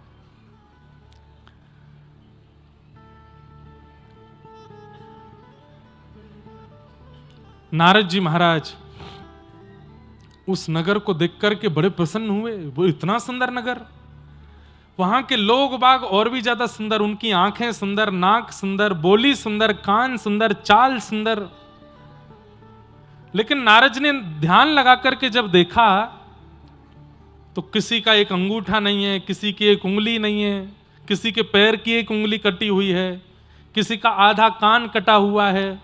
मतलब कोई भी सर्वांगीण अंग से युक्त नहीं था, कोई ना कोई अंग उसका नहीं है। नारद जी बोले इतनी सुंदर नगरी, इतने सुंदर लोग, लेकिन ये कैसी विकृति। तब नारद जी ने एक को रोका, बोले भैया आपका ये नगर बहुत सुंदर है, इसका नाम क्या है? बोले इसका नाम है संगीत नगर, संगीत। और नारद जी संगीत ही सीख के आ रहे थे। नारद जी बोले अच्छा ये संगीत नगर है? बोले हाँ। बोले आप सब लोग? बोले हम सब संगीत की राग रागनियां हैं। मैं राग यमन, वो राग भीम पलासी, वो राग भैरव, वो राग भैरवी, वो राग चारुकेसी, वो पीछे डोल लो है राग केदार, हम सब राग रागनियां हैं। अच्छा आप सब राग रागनियां हैं? बोला हाँ। नारद जी पहले तो प्रणाम करने लगे, अभी अभी अब संगीत सीख के आए, देखो मेरे संगीत का कैसा प्रभाव, राग रागनियां प्रकट हो गई मेरे सामने। बड़ी भैया आप सबके दर्शन करके बड़ा प्रसन्नता हुई, पर मैं ये पूछूं ये आपकी उंगलियां कैसे कट गई सारी? बोले पूछो मत, एक नया नया संगीतकार हुआ है, उसका नाम है नारद। वो इतना विचित्र विकृत करके हम लोगों को गाता है कि हमारी उंगलियां टूट गई हैं, पैर के अंगूठे। हम सब लोग उसकी खोज कर रहे हैं, जिस दिन हमको मिल जाएगा उसका एक एक रोया नोचेंगे हम, उसके बाल से लेकर के और पैर के नख तक सब नोच लेंगे हम। इतना कष्ट देता है हमको, हम सब उस नारद की खोज कर रहे हैं। भैया तुम जानते हो कि नारद कहां है? नारद जी बोले नारद ना मेरा तो कोई परिचय ही नहीं है, मैं तो जानता ही नहीं उसको, कौन नारद? नारद जी महाराज बोले भाग लो यहां से, इनको पता चले कि मैं ही नारद हूं। तो जो अभिमान नारद जी को आया, उसी समय वो अभिमान नष्ट हुआ। और उस अभिमान के नष्ट होते ही नारद जी जिनसे कंपटीशन कर रहे थे, सरस्वती जी और हा हु गंधर्व, उन्हीं के पास जाकर के नारद जी ने प्रार्थना की कि भगवान मैंने महादेव से संगीत सीखा, उल्लू से संगीत सीखा, अब आप मुझे संगीत सिखाओ। और मेरे संगीत का कारण आपको हराना नहीं, मेरा संगीत का कारण केवल मेरे वैकुंठपति श्री रंगनाथ प्रभु को रिझाना है, वो बस प्रसन्न हो जाएं, वो आनंद में आ जाएं, इसलिए मुझे संगीत सीखना है, कृपा करो। अभिमान जैसे ही नष्ट हुआ, तुरंत भगवान प्रकट हो गए और प्रकट होकर के बोले नारद यदि ये अभिमान पहले दिन ही नष्ट हो गया होता तो तुम्हें 3000 वर्ष तक संगीत सीखने की आवश्यकता नहीं थी। किसी गुण को धारण करने में वर्ष तब लगते हैं जब उसका अहम चित्त में हो। अहम शून्य होकर के व्यक्ति जब किसी वस्तु को धारण करना चाहता है तो वो क्षण भर में प्राप्त हो जाती है। अब तुम संगीत के बहुत बड़े विद्वान हो गए हो, चलो वैकुंठ में चल करके हमें कुछ सुनाओ। पहले सरस्वती जी ने गा के सुनाया, उसके बाद हा हु गंधर्व ने गा के सुनाया, लेकिन जैसे ही नारद जी ने गाना प्रारंभ किया, आहा भूलोक नृत्य करने लगा, भुवः लोक नृत्य करने लगा, स्वर्ग लोक नृत्य करने लगा, पाताल नृत्य करने लगा, नरक लोक नृत्य करने लगा। और सब नृत्य करते करते करते करते रंगनाथ भगवान भी अपने शेष नाग पर खड़े होकर के नृत्य करने लगे। इतना आनंद दिया नारद जी ने। ठाकुर जी बोले मुझे कुछ देना है, मुझे कुछ उपहार देना है नारद को। तभी सरस्वती जी ने एक वीणा ला करके दी और श्री ठाकुर जी ने वही वीणा श्री नारद जी को प्रदान की है। बोलो भक्त वत्सल भगवान की। जाऊं नारद जी क्या गा रहे हैं? अब ये राग भोपाली है, भोपाल का राग नहीं है, ये नाम है भोपाली। ये भी ठाकुर जी को बहुत प्रिय है। सब लोग मेरे साथ गाना नारद जी के भाव से गाओ। ठाकुर जी रंगनाथ भगवान नृत्य कर रहे हैं।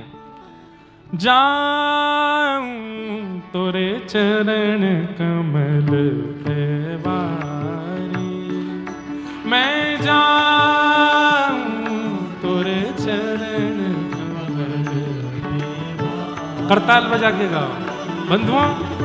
जैसे नारद जी को भगवान ने वीणा दी है, ऐसे ही हम सबको भी कीर्तन भजन करने के लिए ठाकुर जी ने करताल दी है। जैसे नारद जी वीणा पर कीर्तन करते हैं, हमें भी करताल पर कीर्तन करना चाहिए। एक स्वर में बजाते हुए गाइए। हे जाऊं तोरे चरण कमल पे वारी, मैं जाऊं तोरे चरण कमल पे वारी, मैं जाऊं तोरे चरण कमल पे वारी, जाऊं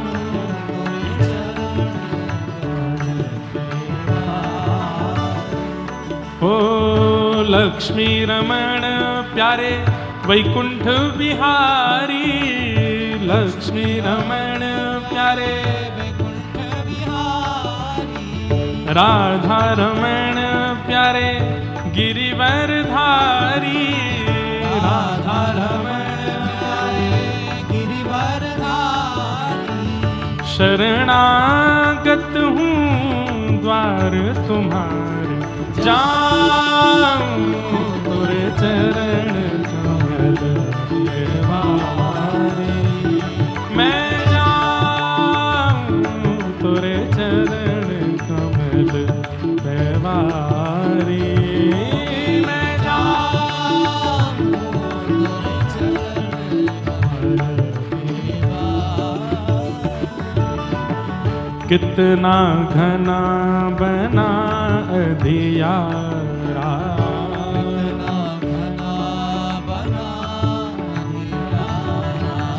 कितना घना बना अधियारा,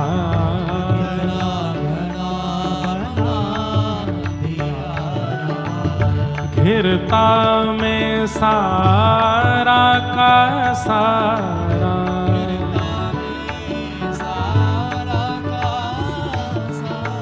घिरता में सारा का सारा,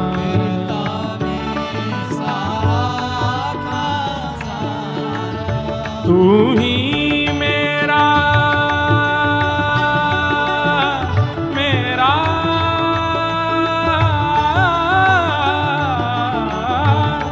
तू ही मेरा एक सहारा, जाऊं तोरे चरण कमल पे वारी, मैं जाऊं तोरे चरण कमल पे वारी, मैं जाऊं तोरे चरण। बोलो भक्त वत्सल भगवान की।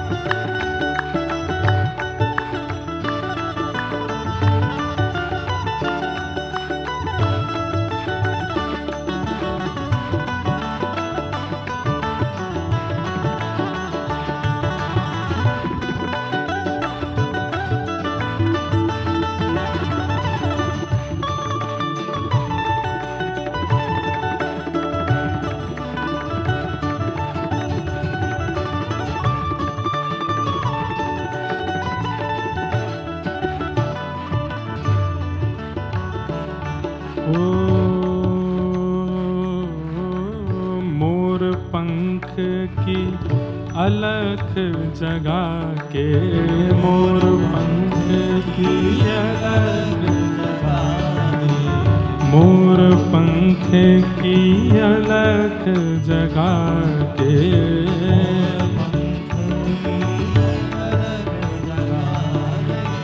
अधरों पे मुस्कान उगा के, अधरों पे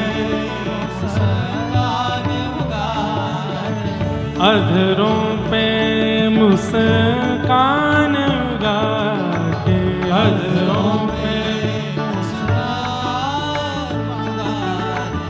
हर ले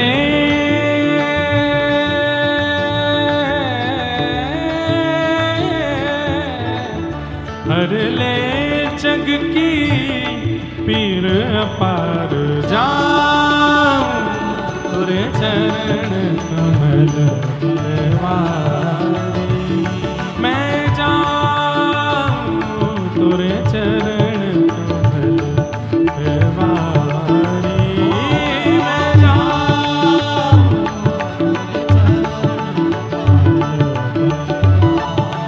मैं जाऊं, तुरे चरण कमल वारी मैं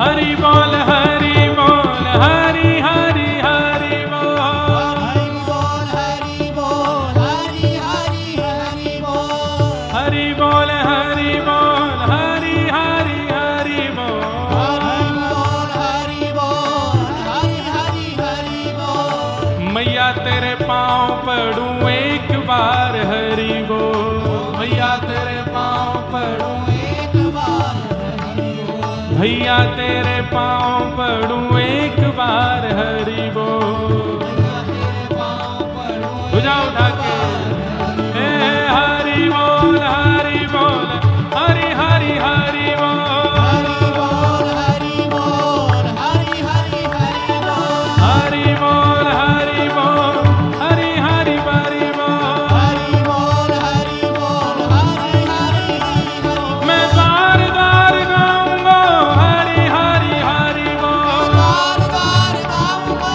हरि हरि हरि बोल, मैं सबसे बुलवाऊंगा हरि हरि हरि बोल, सबसे बुलाऊंगा हरि हरि हरि बोल। मेरी मैया तेरे पाँव पड़ूं एक बार हरि बोल, तेरे पाँव पड़ूं एक बार हरि बोल, भैया तेरे पाँव पड़ूं एक बार हरि बोल।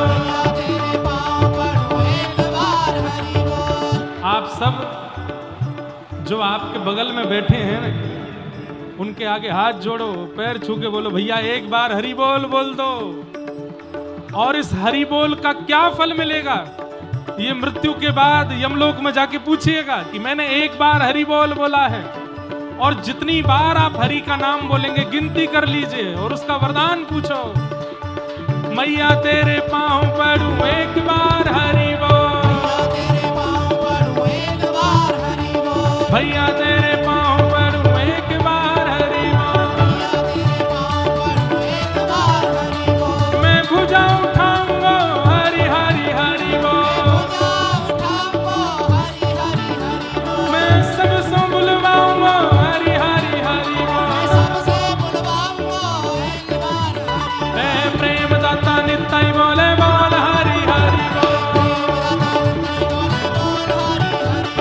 प्रेम दाता नित्य बोले बोल हरि हरि बोल।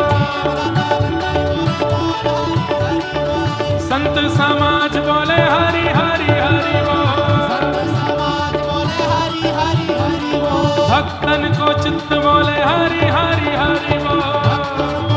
बोले हरि हरि हरि बोल, वैकुंठ के नाथ बोले हरि हरि हरि बोल, नाथ बोले हरि हरि हरि बोल, पृथ्वी के मानव बोले हरि हरि हरि बोल, के मानव बोले हरि हरि हरि बोल, वृंदावन का कण कण बोले हरि हरि हरि बोल, हरि हरि हरि बोल, यमुना जी की लहरें बोले हरि हरि हरि बोल, बोले हरि हरि हरि बोल, गंगा जी की लहरें बोले हरि हरि हरि बोल,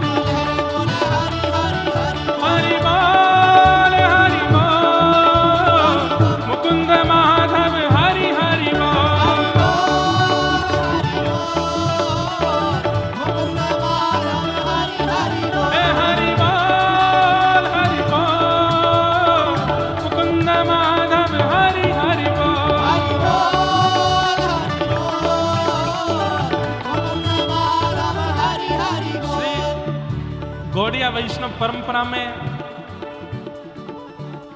श्री हरिदास ठाकुर हुए, जिनकी जगन्नाथपुरी में समाधि भी है। वे हरिदास ठाकुर इतनी जोर से कीर्तन करते थे कि अड़ोस पड़ोस के लोग आके बोलते, बाबा मन में कर लो भजन, इतना जोर जोर से क्यों करते हो?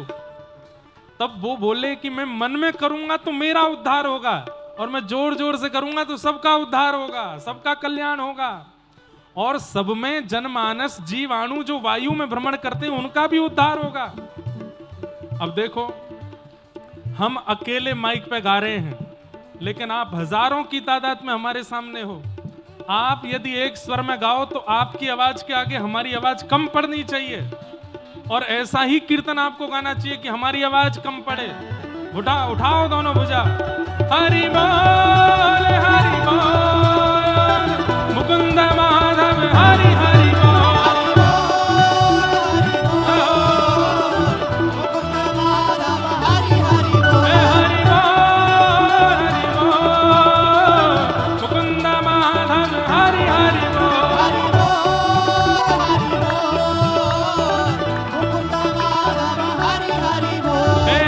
तेरे पाँव पड़ूं एक बार हरि बोल, भैया तेरे पाँव पड़ूं एक बार हरि बोल, भुजा उठा के बोलो हरि हरि हरि बोल, प्रेम मगन बोलो हरि हरि हरि बोल, हरि बोल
मैया तेरे पाँव पड़ूं एक बार हरि बोल, भैया तेरे पाँव पड़ूं एक बार हरि बोल। देवदत्तां इमां वीणां स्वर ब्रह्म विभूषितां मूर्छयित्वा हरिकथां गायमानश्चराम्यहम्।